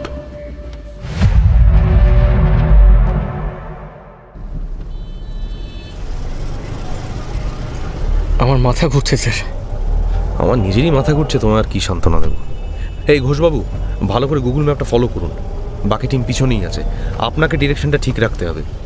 গাড়িতে বসে অস্থির হতে থাকে ইন্দ্রজিৎ। কতক্ষণে যে সে পৌঁছবে ওই নদিয়ার শিবুরালির বাড়িটায়। ওদিকে সুমিতের অবস্থা এখন যেন মনে হচ্ছে কেউ ধরে পাঁচন গিলিয়ে দিয়েছে। আমি এখনো বুঝতে পারছি না স্যার, দুটো কেস কিভাবে এক হয়ে গেল। আমি তো ভাবতেও পারিনি দুটো কেস এক হবে, এটা আমিও ভাবিনি। তবে নকল লিপির কেসটা ইচ্ছাকৃতভাবে আমাদের কাছে নিয়ে আসা, এটা আমি আগেই বুঝেছি। স্যার, আর্যই কি তাহলে কালপ্রিট? প্রথম লাশটা যেটা পাওয়া গিয়েছিল ওটা কি তাহলে লিপি? আর্যর প্রথম স্ত্রী, টাইম পিরিয়ড তাই বলছে। আবার ওই নকল লিপি যে বলছে আর্যই নাকি খুন হয়েছে, ওর বাড়ির লোক খুন করেছে, এটা কি সত্যি? এই উত্তরটাই তো খুঁজতে যাচ্ছি সুমিত। আর্য কোথায়? যদি মারা গিয়ে থাকে তাহলে খুন করলো কে? ওর পরিবার নাকি অন্য কেউ? বাকি পরিবার কোথায়? দেখো, যদি ধরেও নি ওরাই খুন করেছে, তাহলে কেন করেছে? ওর পরিবার তো এই 3টে মেয়েকেই চিনত, তার মানে সবই জানতো। মুখ ঢেকে আসার কারণ শুধু প্রতিবেশীদের জানতে না দেওয়া। কিন্তু কেন মারল এই মেয়েগুলোকে? লিপির পরিবার না হয় মেয়ের সঙ্গে সম্পর্ক রাখেনি, বাকি দুজনের? এই সব প্রশ্নই রয়েছে, কিন্তু সব থেকে বড় প্রশ্ন হচ্ছে এই নতুন লিপিটা কে, আর আমাদের এই ইনফরমেশনগুলো দেওয়ার কারণই বা কি? আশা করছি মেয়েটার খোঁজ তাড়াতাড়ি পেয়ে যাবো স্যার। ওর ছবি সব জায়গায় সার্কুলেট হয়ে গেছে।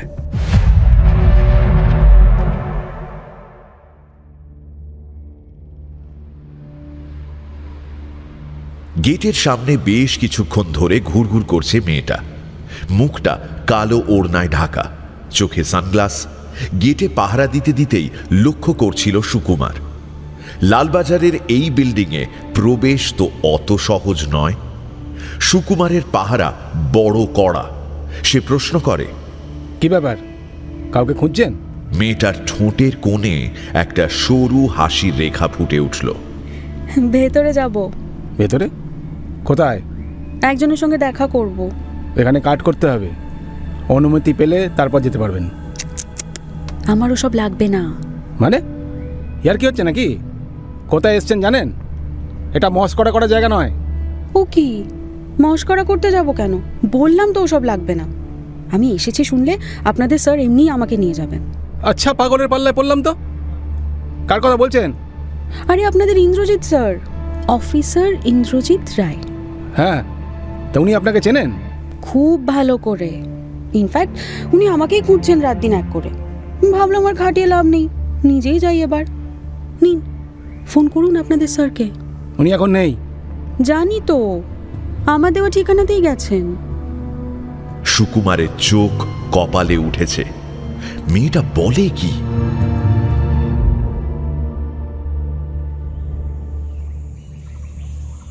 সকলে রেডি থাকো, তালা ভাঙছি ঠিকই, কিন্তু ভেতরে ওরা থাকতে পারে। ইন্দ্রজিতের কথা মতো সকলেই নিজের জায়গা নিয়ে নেয়। বাড়িটা বেশ ফাঁকা জমিতে তৈরি। চারপাশে কোনো বাড়ি সে অর্থে নেই, সবই দূরে দূরে। পুরনো আমলের পেল্লায় বাড়ি। দেখলেই বোঝা যায় অন্তত 70-75 বছরের তো হবেই, কিন্তু অযত্নে পড়ে আছে। ঠিকঠাক মেনটেনেন্স হয় না। সামনে বিশাল উঠোন, তবে আগাছায় ভরা। বাকি 3 পাশে বিশাল জঙ্গল। হয়তো কোনো এককালে বাগান ছিল, কিন্তু এখন শুধুই ঘন জঙ্গল। গোটা বাড়িটাকে যেন সমগ্র দুনিয়া থেকে আড়াল করে রেখেছে এই সবুজের আস্তরণ। দেখলে মনে হয় যেন গোপন কোনো রহস্য আছে এখানে, যা লুকিয়ে রাখতে হয়। মাথার উপর খটখটে রোদ, অথচ এখানে গাছে ঘেরা জায়গা বলেই কেমন একটা ঠান্ডা ঠান্ডা ভাব। ইন্দ্রজিতের মন বলছে এই বাড়িতে অনেক কিছু লুকিয়ে আছে, যা হয়তো সব রহস্যের জট খুলবে। মেইন গেটে তালা ছিল, ওরা ভেঙেছে। এখন সামনের বিশাল কাঠের দরজাটায় লাগানো তালাটার পালা। পাশে পড়ে থাকা একটা ভারী ইটের টুকরো দিয়ে সশব্দে আঘাত করল সুমিত ওই তালাটার উপর। নতুন তালা, তাই ভাঙতে সময় নিল। দরজাটা খুলতেই বিশ্রী গন্ধটা নাকে এলো সকলের। বাপ রে, ভেতরে মানুষ আছে বলে তো মনে হচ্ছে না স্যার। নাকে হাত চাপা দিয়ে পিছিয়ে আসে রোহিত। ওর এই একটাই সমস্যা, বাজে গন্ধ একদম সহ্য করতে পারে না। অনেক সময় হরহর করে বমি করে ভাসায়। সামলে রোহিত, সামলে। তোমাকে বলেছি না একটা স্ট্রং পারফিউম দেওয়া রুমাল ক্যারি করবে? আছে স্যার। পকেট থেকে রুমালটা বের করে নাকে দেয় রোহিত। গন্ধটা এতই ভ্যাবসা আর তীব্র যে বাকিদেরও রুমাল বের করে নাকে চেপে ধরতে হয়।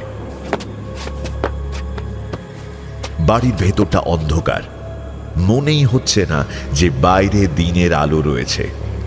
কোনো জানালা দরজা খোলা নেই, কোনো ভেন্টিলেটর দিয়ে আলো ঢুকছে না।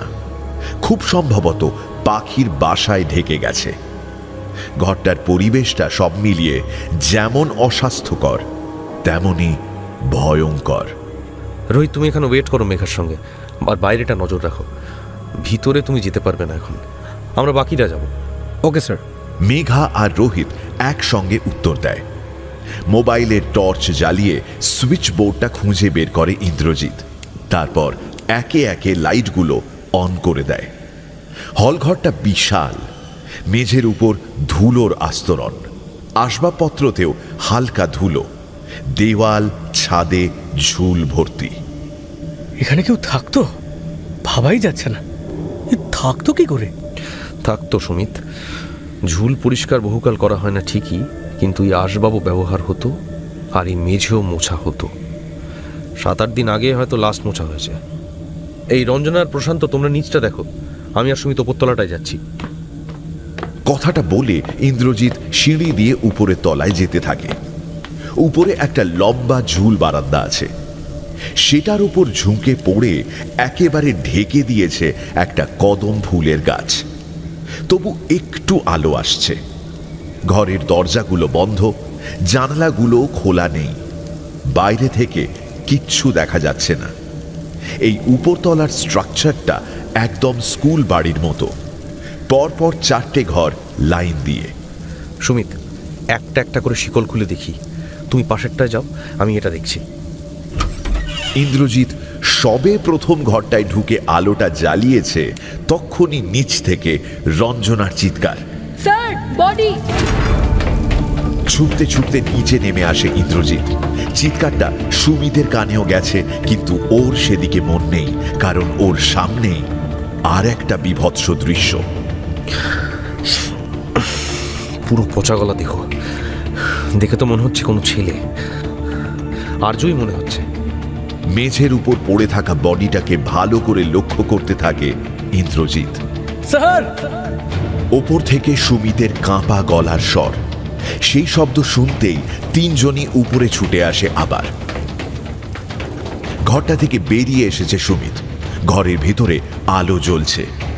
সেই আলোতেই দেখা যাচ্ছে ঘরটার ভিতর সবটা, আর স্পষ্ট দেখা যাচ্ছে বিছানাটাও। তার উপর শুয়ে আছে 2টো পচা গলা মৃতদেহ, একটা মহিলার আর একটা পুরুষের। এরা নিশ্চয়ই আর্যর বাবা মা। কিন্তু স্যার, ওই মেয়েটা যে বলেছিল আর্যকে ওরা মেরেছে, তাহলে ওদেরকে কে মারলো? তুমি এখন এই নকল মেয়েটার কথা বিশ্বাস করছো সুমিত? আমার তো মনে হচ্ছে আরও বডি পাওয়া যাবে। কয়েক মিনিটের প্রচেষ্টায় আরও 2টো বডি পাওয়া যায় 2টো ঘরে। আমরা যে ক্রিমিনালদের ধরতে এসেছিলাম তারাই তো মারা গেছে স্যার। এই কেসটা তো জট খোলার নামই নিচ্ছে না, উল্টে আরও পেকে যাচ্ছে। না না না সুমিত, জট খুলছে। আমি যদি খুব ভুল না হই তাহলে আমি জানি খুনি কে। এই সবটা আমাদের এখানে টেনে আনার ফন্দি। কিন্তু কেন স্যার? জানি না, এই উত্তরটা একজনই দিতে পারবে। এই শোনো, বডিগুলো পিএমএ পাঠাও আর ফরেন্সিককে খবর দাও। ফোনটা বেজে ওঠে ইন্দ্রজিতের। সেটা বের করে দেখে রুবেলের ফোন। হ্যাঁ বলো, কিছু খোঁজ পেলে? ওপাশ থেকে রুবেল কিছু একটা বলল, আর সেটা শুনতেই চমকে ওঠে ইন্দ্রজিৎ। হোয়াট? ইন্দ্রজিতের এই রিয়াকশনে বাকিরাও রীতিমতো চমকে যায়। অফিসার্স রুমে একটা চেয়ারে বসে আছে মেয়েটা। ইন্দ্রজিৎকে দেখেই মুচকি হেসে প্রশ্ন করে, তাহলে রহস্যের সমাধান করে ফেললেন? খুনগুলো কেন করলেন? হে, আমি কষ্ট করে স্বীকারোক্তি দিতে এলাম, ভাবলাম আপনাকে আর খাটাবো না, তা দেখছি আপনি আগেই ধরে ফেলেছেন। বাজে না বকে এবার বলুন খুনগুলো কেন করলেন, আর আপনার আসল নামই বা কি, আর লিপির সঙ্গে আপনার কি সম্পর্ক? লিপির সঙ্গে আমার সম্পর্ক আছে বলছেন? হ্যাঁ আছে, কারণ আপনি লিপির নাম নিয়েছেন, বাকি দুজন মেয়ের নাম নয়। বাহ, মিডিয়ায় আপনার ইন্টারভিউ দেখেছিলাম, ইমপ্রেস ছিলাম। এখন দেখছি সত্যিই আপনার বুদ্ধি তারিফ করার মতো। আর্যকে আপনি বিয়ে করার আগে লিপি সহ 3টে মেয়ের বলি হয়েছে। কেন হয়েছে? লিপি ছাড়া বাকি দুজন মেয়ে কে? এই সব উত্তর আপনার কিন্তু জানা। আহা, আস্তে আস্তে সব বলবো বলেই তো এখানে এসেছি, কিন্তু এভাবে বলবো না। একটু গেম খেলি। এই যে ইয়ার কি হচ্ছে? পাগল মহিলা, সবাইকে পাগল করে ছেড়েছে। উপস, অ্যাংরি ইয়াং ম্যান। আপনি একটু আপনার স্যারের থেকে ট্রেনিং নিন তো, কিভাবে যে কোনো পরিস্থিতিতে মাথা ঠান্ডা রাখতে হয়। দেখুন, আমার ওপর ওর কত বিরক্ত হওয়ার কথা, কিন্তু কি কাম।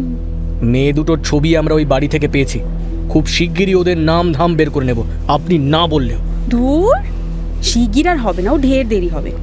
পুলিশদের কাজ আমার জানা আছে, কোর্ট তারিখ পে তারিখ করে, আর আপনারা গায়ে হাওয়া লাগিয়ে ঘুরে বেড়ান। অপরাধীদের ধরতে আপনাদের বছর লেগে যায়, আর এই কারণেই আমাদের মতো মানুষদের আইন হাতে তুলে নিতে হয়। এই যে বললেন না ওদের নাম ধাম বের করে নেবেন, আমার তো ছবি ছিল আপনার কাছে। আরে না থাকলেও আর্টিস্ট দিয়ে আঁকিয়ে ফেলতেন, খোঁজ তো লাগাচ্ছিলেন। পেয়েছেন কিছু জানতে? আবার তাড়াতাড়ি ওদের নাম বের করে ফেলবেন। একটু থামে মেয়েটা। ঠান্ডা মাথায় কথা বলতে বলতেই আচমকা রাগটা উঠল, মুখটা রাগে লাল হয়ে গেছে। ইন্দ্রজিৎ সব খেয়াল করছে। পুলিশের ওপর খুব রাগ না আপনার? স্বাভাবিক নয় কি? সময়ে যদি তারা সব করতো তাহলে আজ অনেক মানুষের উপকার হতো। তবে আপনি একটু আলাদা।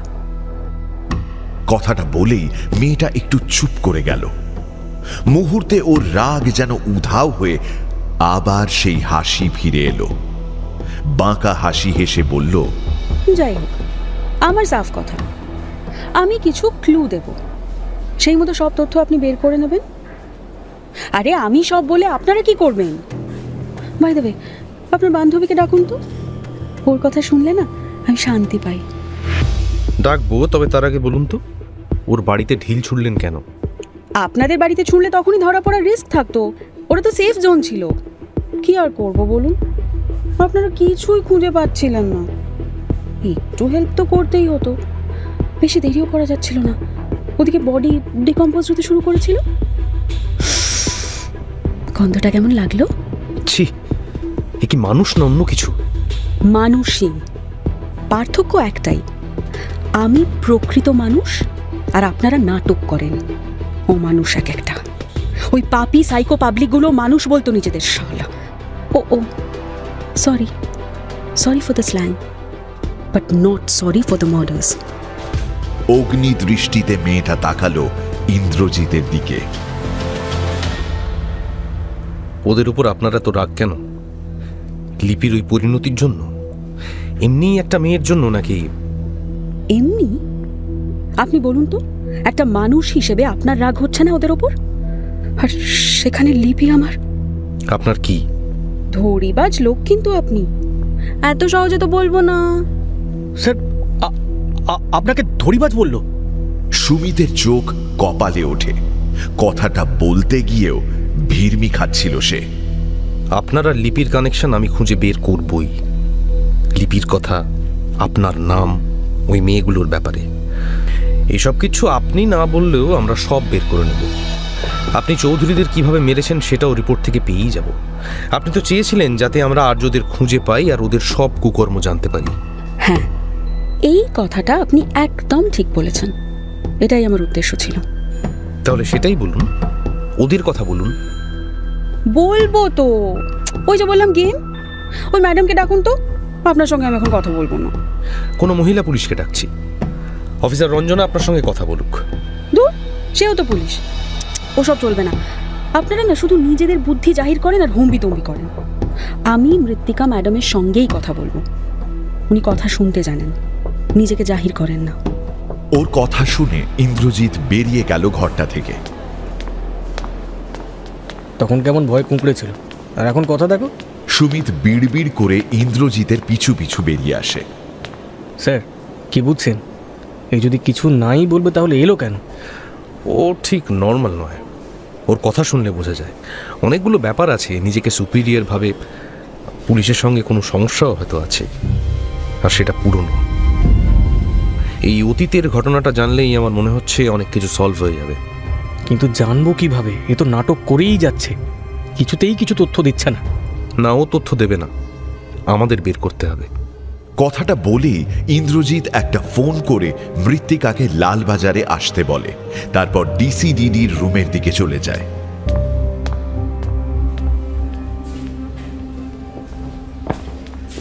ইন্দ্রজিৎ আর মৃত্তিকা হাঁটছে ব্যস্ত হয়ে।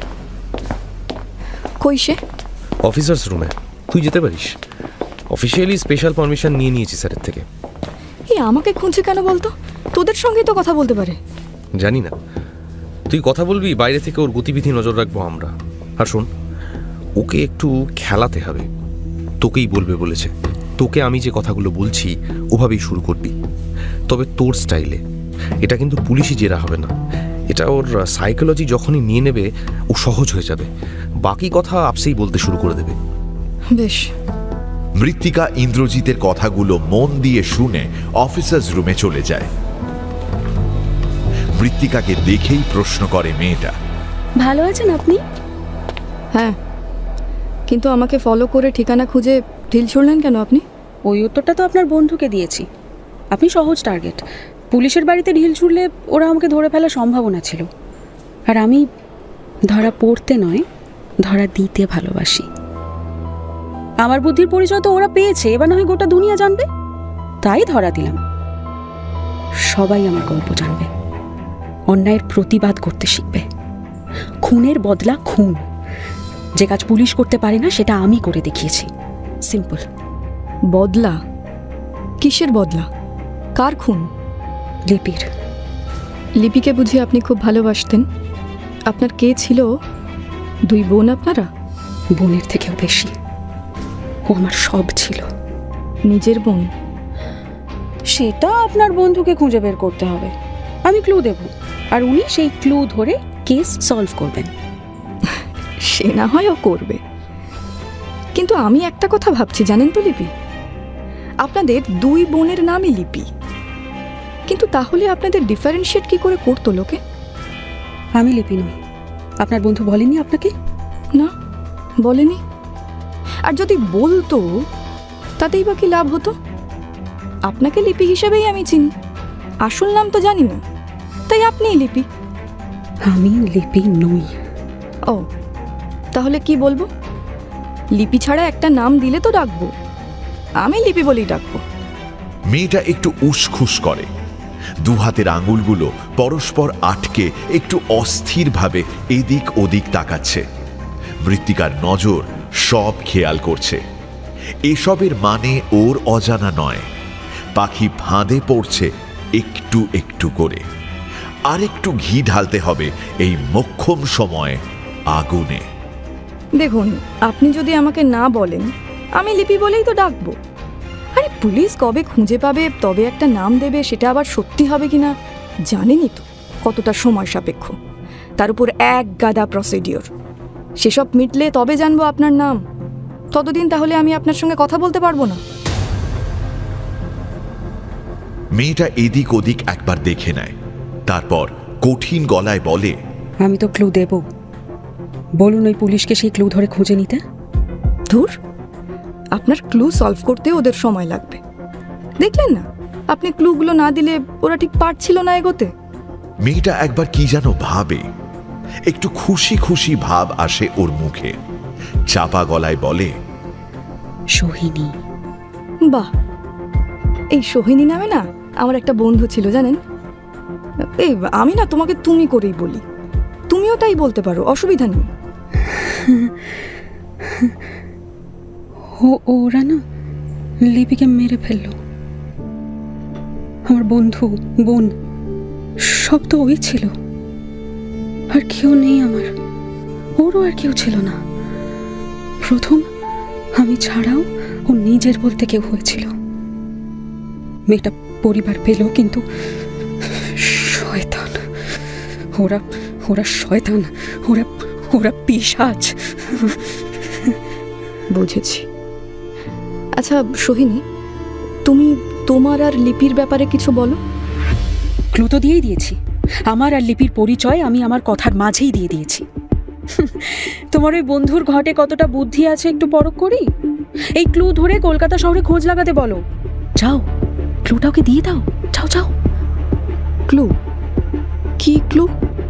আমার বলা শেষ কথাগুলো ওকে গিয়ে বলো। ও বুঝেনি কি ক্লু। কেসটার দায়িত্ব ওর কাছে এসেছিল, সেটা সলভ করার একটু চেষ্টা করুক। আচ্ছা সোহিনী, তুমি তো বুঝতে পারছো এতে দেরি হবে, তাহলে কেন এই খেলায় মেতেছো বলো তো? দেরি হলে হোক, অপরাধী ধরার তো আর টার্গেট নেই। যাদের ধরার কেস ওর কাছে এসেছিল তাদের আমি মেরে ওর কাজটা সহজ করে দিয়েছি। ইনফ্যাক্ট কোর্টের কাজও হালকা করে দিয়েছি। নইলে আবার ওই শয়তানদের ধরতে দিন কাটাতো তোমার বন্ধু। তারপর কবে পেত কে জানে। ততদিনে ওরা আরো ক্রাইম করত। আবার কোর্টকেও ভাবতে হতো কি শাস্তি দেওয়া যায়। ট্রায়াল চলতো। সবার কাজ আর সময় দুটোই তো আমি বাঁচিয়ে দিয়েছি। আবার যদি সেই কেসের অপরাধী ধরার তাগিদ বলো, তাহলে সেটাও তো নেই। সে তো নিজে এসেই ধরা দিয়েছে। সে তোমাদের হেফাজতেই আছে। তাহলে দেরি হলে ক্ষতি কি আছে? এই মেয়েটার সঙ্গে পেরে ওঠা মুশকিল আছে। ওকে শান্ত করেও লাভ হচ্ছে না। একটু তাতিয়ে দেখা যাক। তুমি হয়তো জানো না, তুমি ঠিকানা দেওয়ার আগেই ওরা সেই ঠিকানা ট্রেস করে ফেলেছিল। আর দুটো কেস যে একই সেটা কিন্তু তুমি বলনি, ওটা ওরা বুদ্ধি করেই এগিয়েছিল। আলটিমেটলি ঢিলটা ছুঁড়ে খুব বেশি লাভ কিছু হয়নি। এমনিও ওরা ওখানেই যাচ্ছিল। বেশ তো, খুঁজে নিক আমাদের পরিচয়। আমার ক্লুটা যদি উনি ধরে আমাদের ব্যাপারে কিছু বলতে পারেন আজ রাতের মধ্যে, তাহলে আমি নেক্সট ক্লুটা সহজেই বলে দেব। মৃত্তিকা উঠে বেরিয়ে গেল। ওকে বেরিয়ে যেতে দেখে হো হো করে হেসে উঠল সোহিনী।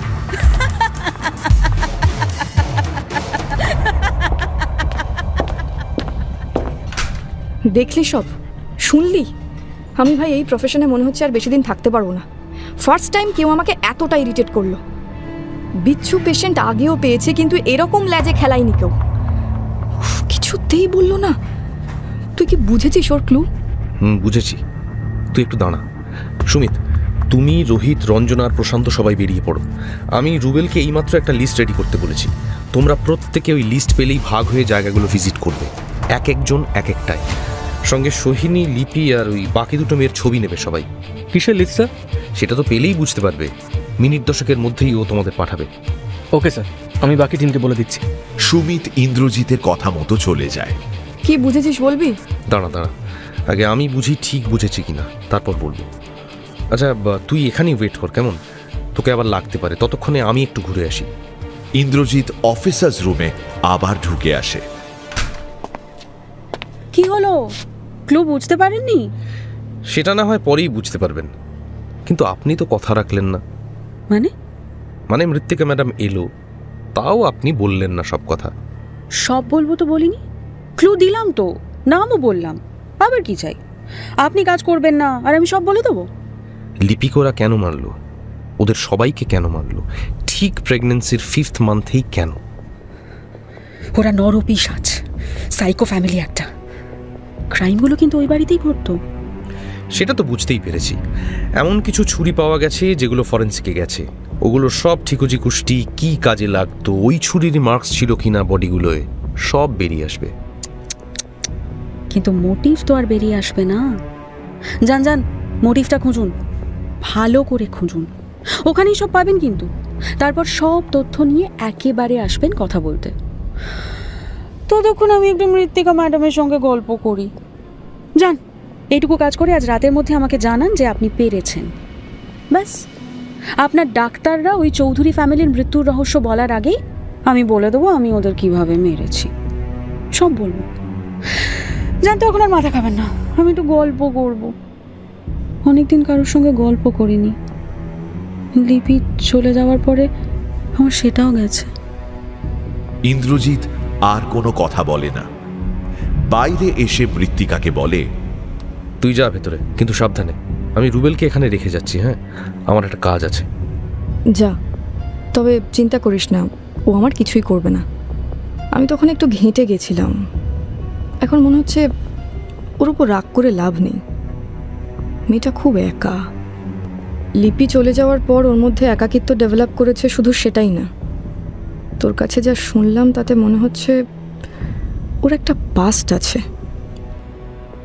ইন্দ্র, বিষয়টা সহজ না, খুব ডিপ একটা ক্ষত আছে ওর মনের মধ্যে। She needs proper treatment.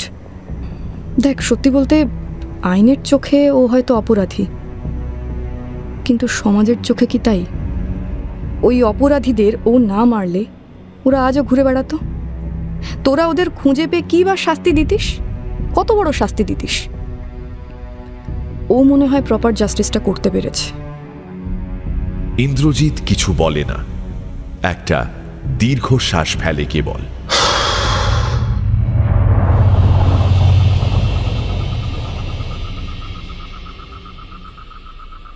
সকালের দেখা সেই অন্ধকার বাড়িটায় এখন আলো জ্বলছে ঠিকই, কিন্তু একটা তীব্র অস্বস্তি হচ্ছে।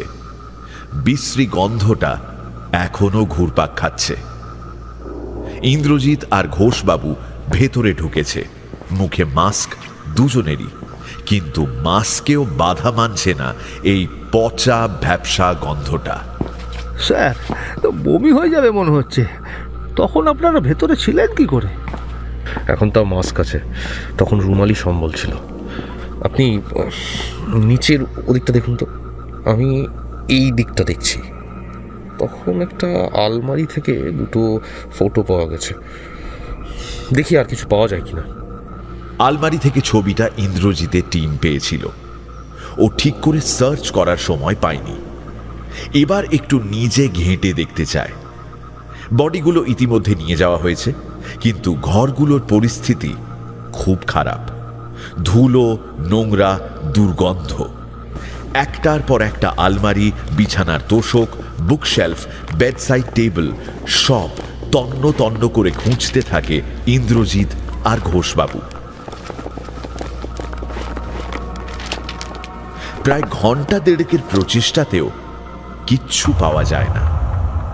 স্যার, কিছুই তো পাওয়া গেল না। এখানেই কি কিছু আছে?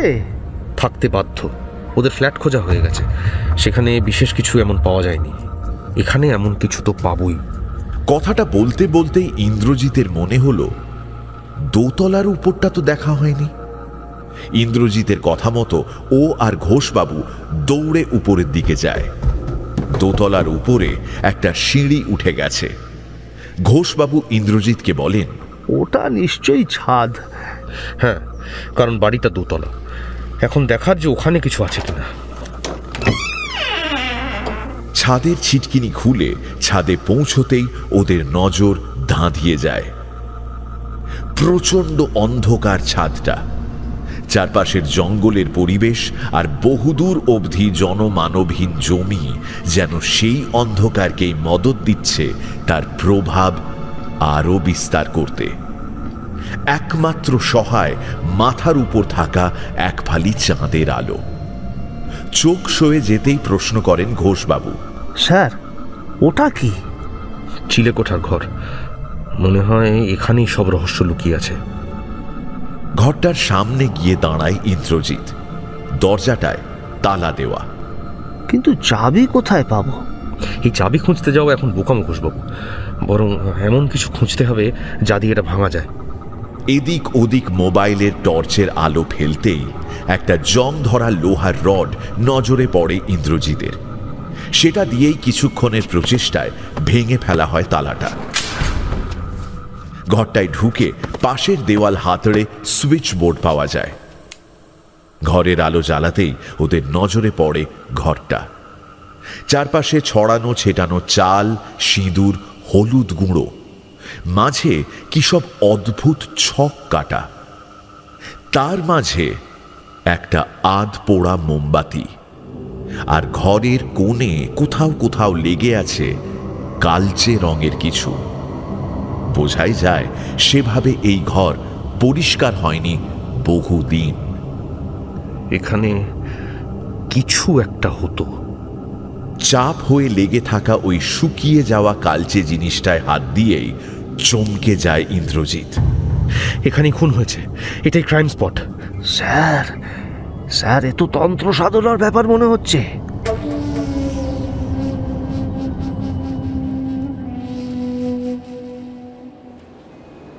তুমি কিন্তু বলতেই পারো আমাকে, কেন এত জটিল করছো বিষয়টাকে? জটিল জটিল কোথায় করলাম? আরে কেসটাই তো জটিল।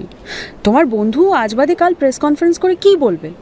একটা মেয়ে নিজে অপরাধীদের শাস্তি দিয়েছে, আর সে এসে নিজেই ধরা দিয়ে পুরো কেসের কথা বলে দিয়েছে। এতে সম্মান থাকবে তোমার বন্ধুর? লোকে বলবে না যে তাহলে পুলিশ কি করলো? আমি তোমার বন্ধুর সম্মান বাঁচাচ্ছি। আরে ওই কেসটা ওর কাছে না এলে আমিও কি আর ওর গাড়ির সামনে এসে পড়তাম? মানে? পাশেই দাঁড়িয়ে রুবেল ভালো করে নোটিস করছে মেয়েটার কথাবার্তা। ওর শেষ কথাটা বেশ ভাবাচ্ছে ওকে।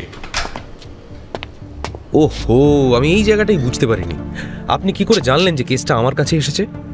অফিসার্স রুমে আচমকাই ঢুকে আসে ইন্দ্রজিৎ। বাহ, মাথা কাজ করছে তাহলে।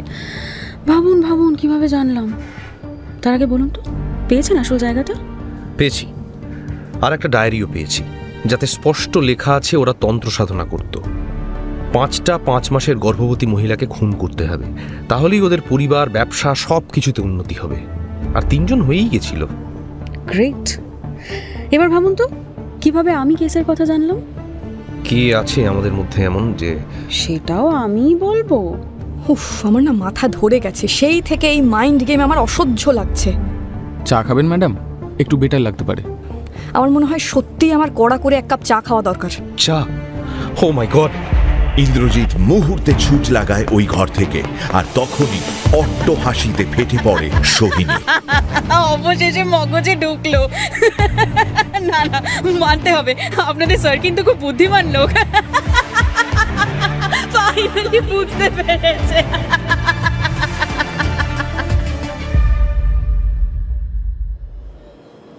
অফিসার্স রুমে এই মুহূর্তে ইন্দ্রজিৎ আর ওর পুরো টিম দাঁড়িয়ে আছে।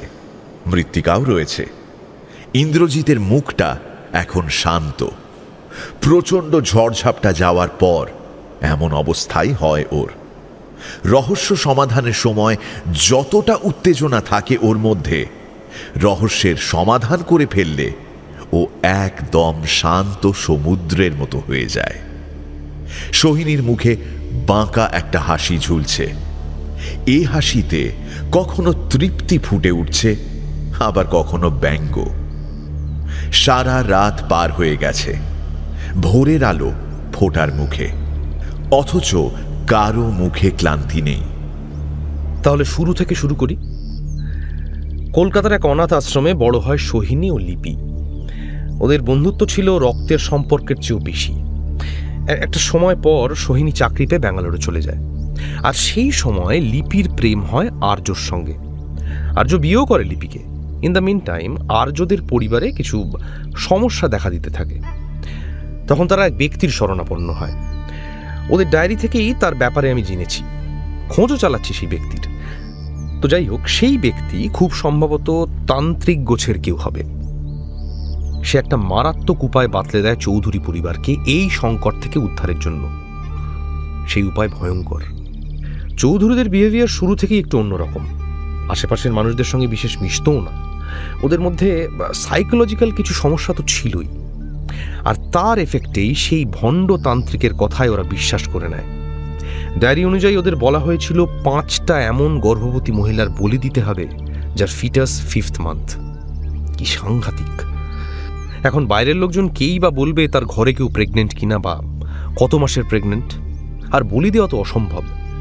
তখন ওরা ঠিক করে এমন মানুষদের বলি দেবে যারা ওদের কথা শুনবে, ভরসা করবে।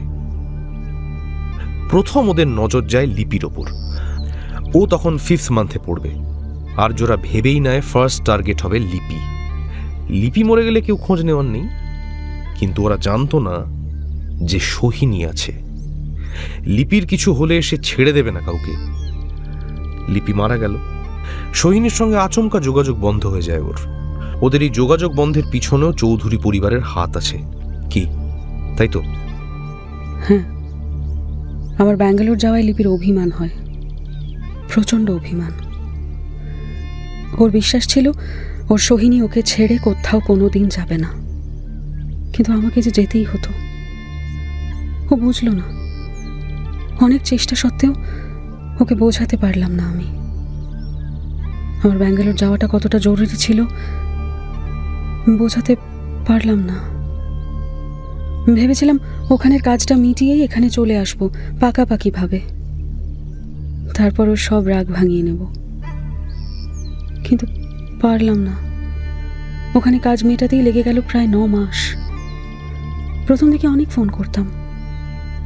লিপির এত রাগ যে ও কিছুতেই ফোন ধরেনি।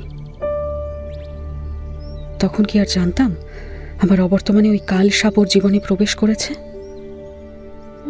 কিছু মাস পরে লিপি একদিন নিজে ফোন করলো। আমি তো আনন্দে আত্মহারা। লিপি জানালো ওর বিয়ে হয়ে গেছে। কোনো আনুষ্ঠানিক বিয়ে নয়, কাউকে জানায়নি। ও রাগ করে আমাকেও কিচ্ছু জানায়নি এতদিন। ওর জীবনে একজন এসেছে, সে ওর খালি জীবনটাকে পূর্ণ করে দিয়েছে, অথচ আমি জানি না। কিন্তু সেদিনও ফোন করেছিল আর একটা খবর দিতে। ও বলেছিল এই খবরটা ভাগ করে নিতে চায় আমার সাথে। ও প্রেগনেন্ট। ওর বিয়ের কথা শুনে খুব রাগ হয়েছিল। আমার উপর এত রাগ যে আমাকে না জানিয়ে সিদ্ধান্ত নিয়ে নিল।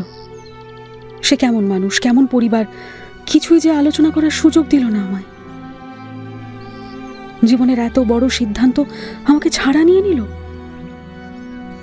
অবশ্য আজ বুঝি আমি তো নিজেও জীবনের সব থেকে বড় সিদ্ধান্ত, বড় লক্ষ্যটা ওর থেকে লুকিয়েই রেখেছিলাম।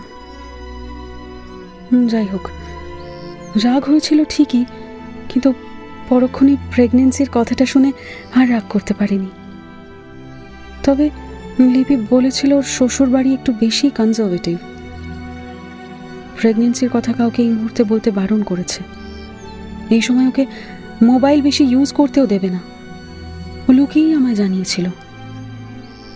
লিপি চেয়েছিল আমি যেন কলকাতায় ফিরে ওর সঙ্গে দেখা করি, ইচ্ছে করছিল খুব, কিন্তু তখন আমি আমার লক্ষ্যের খুব কাছে। ওই কাজ না মিটিয়ে আমি যে যেতে পারছিলাম না।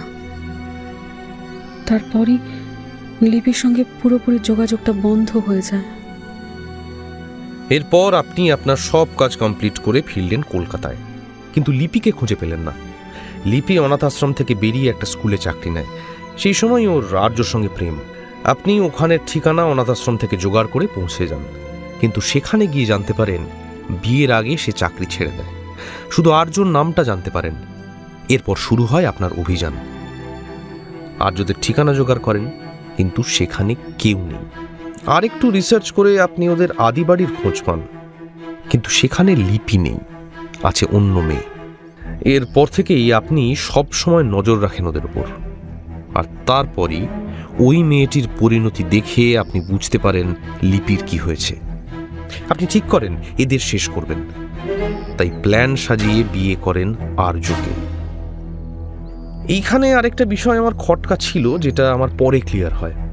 আপনি যখন অনাথ আশ্রমে ছিলেন সেই সময়কার লুক আর এই লুকে অনেক ফারাক। তখন চশমা ছিল, এখন লেন্স।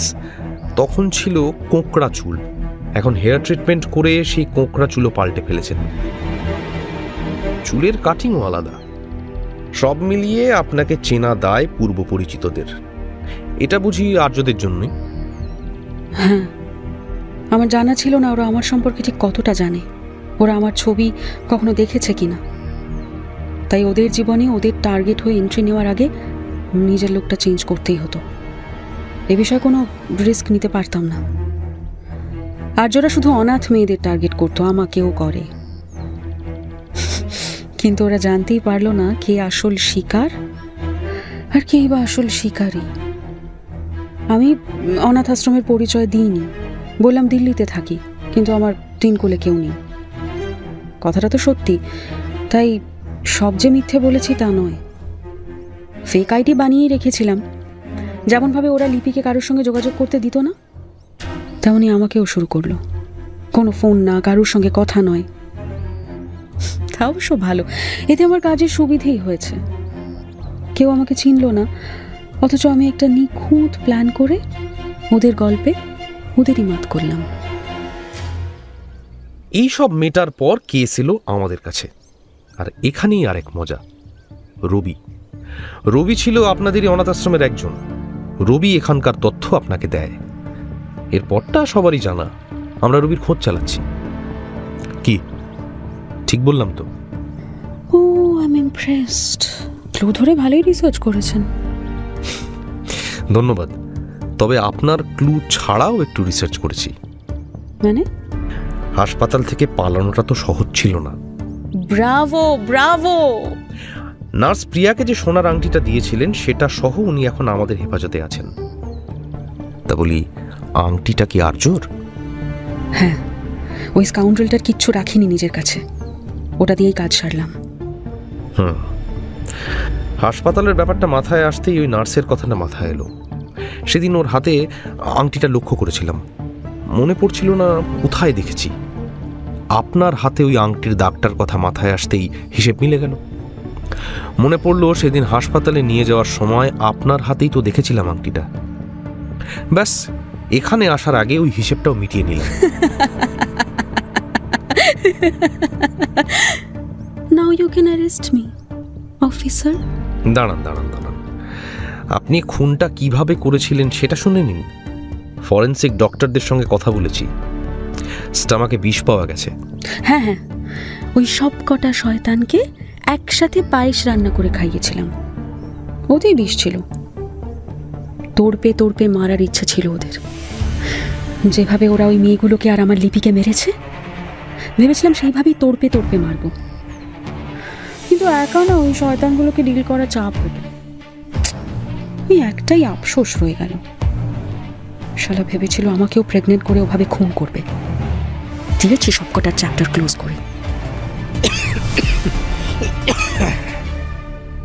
সুমিত একটু কেশে নেয়। ইন্দ্রজিতের সামনে একজন এভাবে কনফিডেন্টলি গালি দিয়ে খুনের কথা বলেই চলেছে, আর ইন্দ্রজিৎ শুনছে। এটা ভেবেই ওর কেমন লাগছে। এমনিতেই সারাদিন দৌড়ঝাঁপ করে এ প্রান্ত থেকে ও প্রান্ত ছুটিয়েছে এই অদ্ভুত কেসটা। তার উপর ওই জঘন্য পচা গন্ধ। সারা দিন পেটে দানা পড়েনি, রাতের ঘুমটাও চটকে দিয়েছে এই মেয়েটা। এখন এই পাগলামি দেখে মনে হচ্ছে মাথা ঘুরছে। কি পেলেন? আপনার কি হবে এবার? কি পেলাম?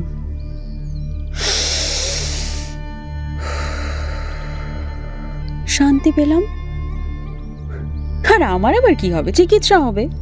আমার মাথা খারাপ, সেটা তো আপনাদের ডক্টর ম্যাডামই বলে দিয়েছেন। তবে সুস্থ হলে কিছুটা ব্যবস্থা করবেন। কিন্তু আমাকে দেখে অনেক মানুষ অপরাধীদের শাস্তি দেবে নিজে হাতে। আপনি বুঝছেন আপনি ক্রাইম করেছেন? ক্রাইমের বদলে ক্রাইম করাকে জাস্টিফাই করা যায়? বাহ! আর অপরাধীরা দিনের পর দিন খোলা ঘুরে বেড়ালে জাস্টিস হয় বুঝি? আপনারা আপনাদের কাজ ঠিক করে না করলে জাস্টিস হবে না। আর তখন আমাদেরই আইন হাতে তুলে নিতে হয়। We the common people. Disgusting. Sumit বিরক্ত হয়, সঙ্গে টিমের বাকিরাও। না, আইন নিজে হাতে তুলে নেওয়া যায় না। আপনি ঠিক করেননি। বেশ করেছি, শুনলি তোরা? বেশ করেছি। তোরা না পারলে আমরা করব। নিজেদের বদলা নিজেরাই নেব। না, নেবেন না। ভুল করেছেন, আপনি ক্রাইম করেছেন। কে বলেছে আমরা নিজেদের কাজ করি না? করি, আমরা করি। আপনি মিথ্যে বলছেন, ডাহা মিথ্যে, ভিত্তিহীন কথা। মিথ্যে বলছি? হ্যাঁ, মিথ্যে বলছি? সব জানিস তুই? জানিস কিভাবে ওই শয়তানের বাচ্চাটা আমার মা, বাবা আর দিদিকে মেরে ফেলেছিল? জানিস? শুধু আমি সামনে ছিলাম না, লুকিয়েছিলাম। সবটা দেখেছিলাম, সবটা। আমাকে অনাথ করেছে ওই শয়তানটা। আর পুলিশ কিচ্ছু করেনি, কিচ্ছু না। ওরা শুধু দিনের পর দিন আত্মহত্যা বলে চালিয়েছে। আমি বড় হয়েছি আর প্রতি মুহূর্তে ভেবেছি ওই শয়তানটার সত্যিটা আমি কিভাবে সামনে আনতে পারবো। আনতে পারিনি। তারপর ভাবলাম ওর অপরাধ প্রমাণ করতে পারলাম না যখন, ওকেই শেষ করে দিই, জ্বালাটা জোরবে। আমি চাকরি নিয়ে ব্যাঙ্গালোর এমনি যাইনি। ওখানে আমার পরিবারের খুনি মিস্টার রুদ্রজিৎ মল্লিক ছিল, সে খবর আমি পেয়েছিলাম। ওর হদিশ পাওয়ার চেষ্টা বহুদিন ধরে করেছি আমি। ঠিক করেছিলাম ব্যাঙ্গালোরে গিয়েই ওর ভবলীলা সাঙ্গ করব, সব পাপের হিসেব নেব ওর থেকে। আর আমার এই লক্ষ্যের কথা আমি কাউকে বলিনি, লিপিকেও না। ব্যাঙ্গালোরে গিয়ে খোঁজ লাগালাম লোকটার। চাকরির পাশাপাশি আমার আসল মিশন চলল। অনেক কাঠখড় পুড়িয়ে খোঁজ পেলাম ওই শয়তানটার। কিন্তু ঠিক সেই মুহূর্তেই লিপিটা ফোন করেছিল। আসতে পারিনি। একটা সুযোগ খুঁজছিলাম লোকটাকে শেষ করার, পেয়েও গেলাম। ভাবলাম ওকে মেরে আমি কলকাতায় ফিরব। কিন্তু আমি মারার আগেই শালা আমার পরিচয় শুনে হার্ট ফেল করলো। নিজে হাতে মারতে পারলাম না, এটাই একটা আফসোস। এই সত্যিটাই আমি শুনতে চেয়েছিলাম। আপনার সেই অনাথ আশ্রম থেকে আপনার পরিচয় পাই। আপনার ফ্যামিলির কেস নিয়ে ঘাঁটতেই মনে হলো অন্ধকারটা ওইখানেই জমাট বেঁধে আছে। কিছু এমন আছে যা সামনে আসেনি, যা আপনি হয়তো জানেন। সোহিনী দাস আপনার পুরো নাম। আমি জানি, আপনি ক্লু না দিলেও জানি। ইন্দ্রজিতের কথা শুনে অদ্ভুতভাবে কাঁদতে শুরু করলো সোহিনী। ছোট বাচ্চার মতো কাঁদতে থাকে। মনে হচ্ছে যেন বহু বছরের চাপা কষ্ট আজ বের করছে।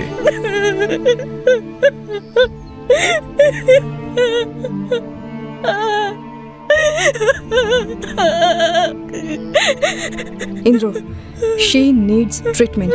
ওর কন্ডিশন কিন্তু একদম ভালো নয়। সোহিনী, তুমি শোনো। সোহিনী, তুমি লাইফের যুদ্ধে একজন হিরো, কিন্তু তোমার পথটা ভুল ছিল। তবে এর দায় কিন্তু তোমার নয়, এর দায় আমাদের। আমরা পারিনি তোমাকে জাস্টিস দিতে। সেদিন ওই অপরাধী ধরা পড়লে আমি জানি আজ তুমি এরকম কাজ করতে না। প্রথমেই আমাদের কাছে আসতে। তোমার ট্রিটমেন্ট দরকার, তোমার সুস্থ হওয়াটা প্রয়োজন। সোহিনী শোনো, সব ঠিক হয়ে যাবে একদিন। না, কিছু ঠিক হবে না। আদৌ কি পারবে কেউ আমাকে সুস্থ করতে? আমাকে সুস্থ করতে হলে তো আমার দুঃখগুলো মুছে দিতে হবে আমার মন থেকে। আমিও চাই জানো, ওই অন্ধকারগুলো মুছে যাক।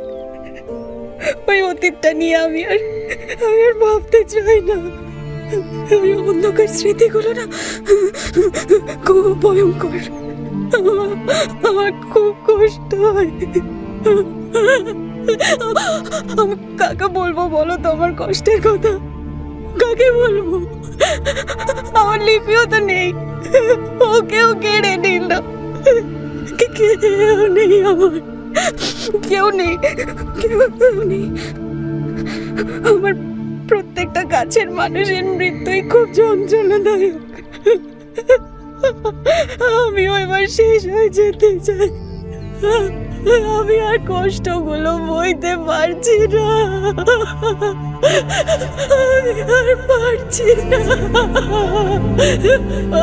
আমি আর পারছি না। সোহিনী শূন্য দৃষ্টিতে তাকিয়ে থাকে ইন্দ্রজিতের দিকে।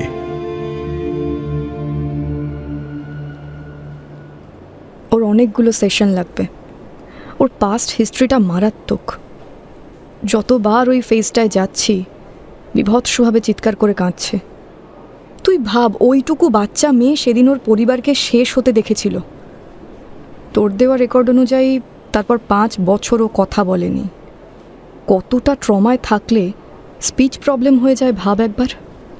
মৃত্তিকা ইন্দ্রজিতের দিকে তাকায়। ঠিক হতে কত সময় লাগবে বলে তোর মনে হয়? জানি না রে, 6 মাস, 1 বছর বা তার বেশি কিনা আমি সত্যিই জানি না। আচ্ছা, তোকে একটা প্রশ্ন করব। আমি জানি তুই কি বলবি। ওর দোষ দেওয়ার মতো মনের জোর আমার নেই, আর ওকে নির্দোষ বলার মতো পথও আমার নেই। তবে সত্যি ও কাজটা না করলে আমাদের একটু দেরি হতো, হয়তো আরেকটা মেয়ে সোহিনীর জায়গায় থাকতো, আর ততদিনে তার সর্বনাশ হয়ে যেত। ও ওর দিক থেকে হয়তো ঠিক রে, কিন্তু আইনের চোখে তো অপরাধী। আমাকে মানুষ ইন্দ্রজিৎ আর আইনের রক্ষক ইন্দ্রজিৎ হয়ে দুটো আলাদা মতামত দিতে হলে হয়তো সেটা আলাদা হতো। এই প্রথম। সত্যি এরকম অদ্ভুত কেস ও আগে কখনো পায়নি। কথাটা বলেই ইন্দ্রজিৎ বেরিয়ে যায় মৃত্তিকার চেম্বার থেকে। অল্প হাসে মৃত্তিকা। ও নিজেও হয়তো এই উত্তরটাই শুনতে চেয়েছিল।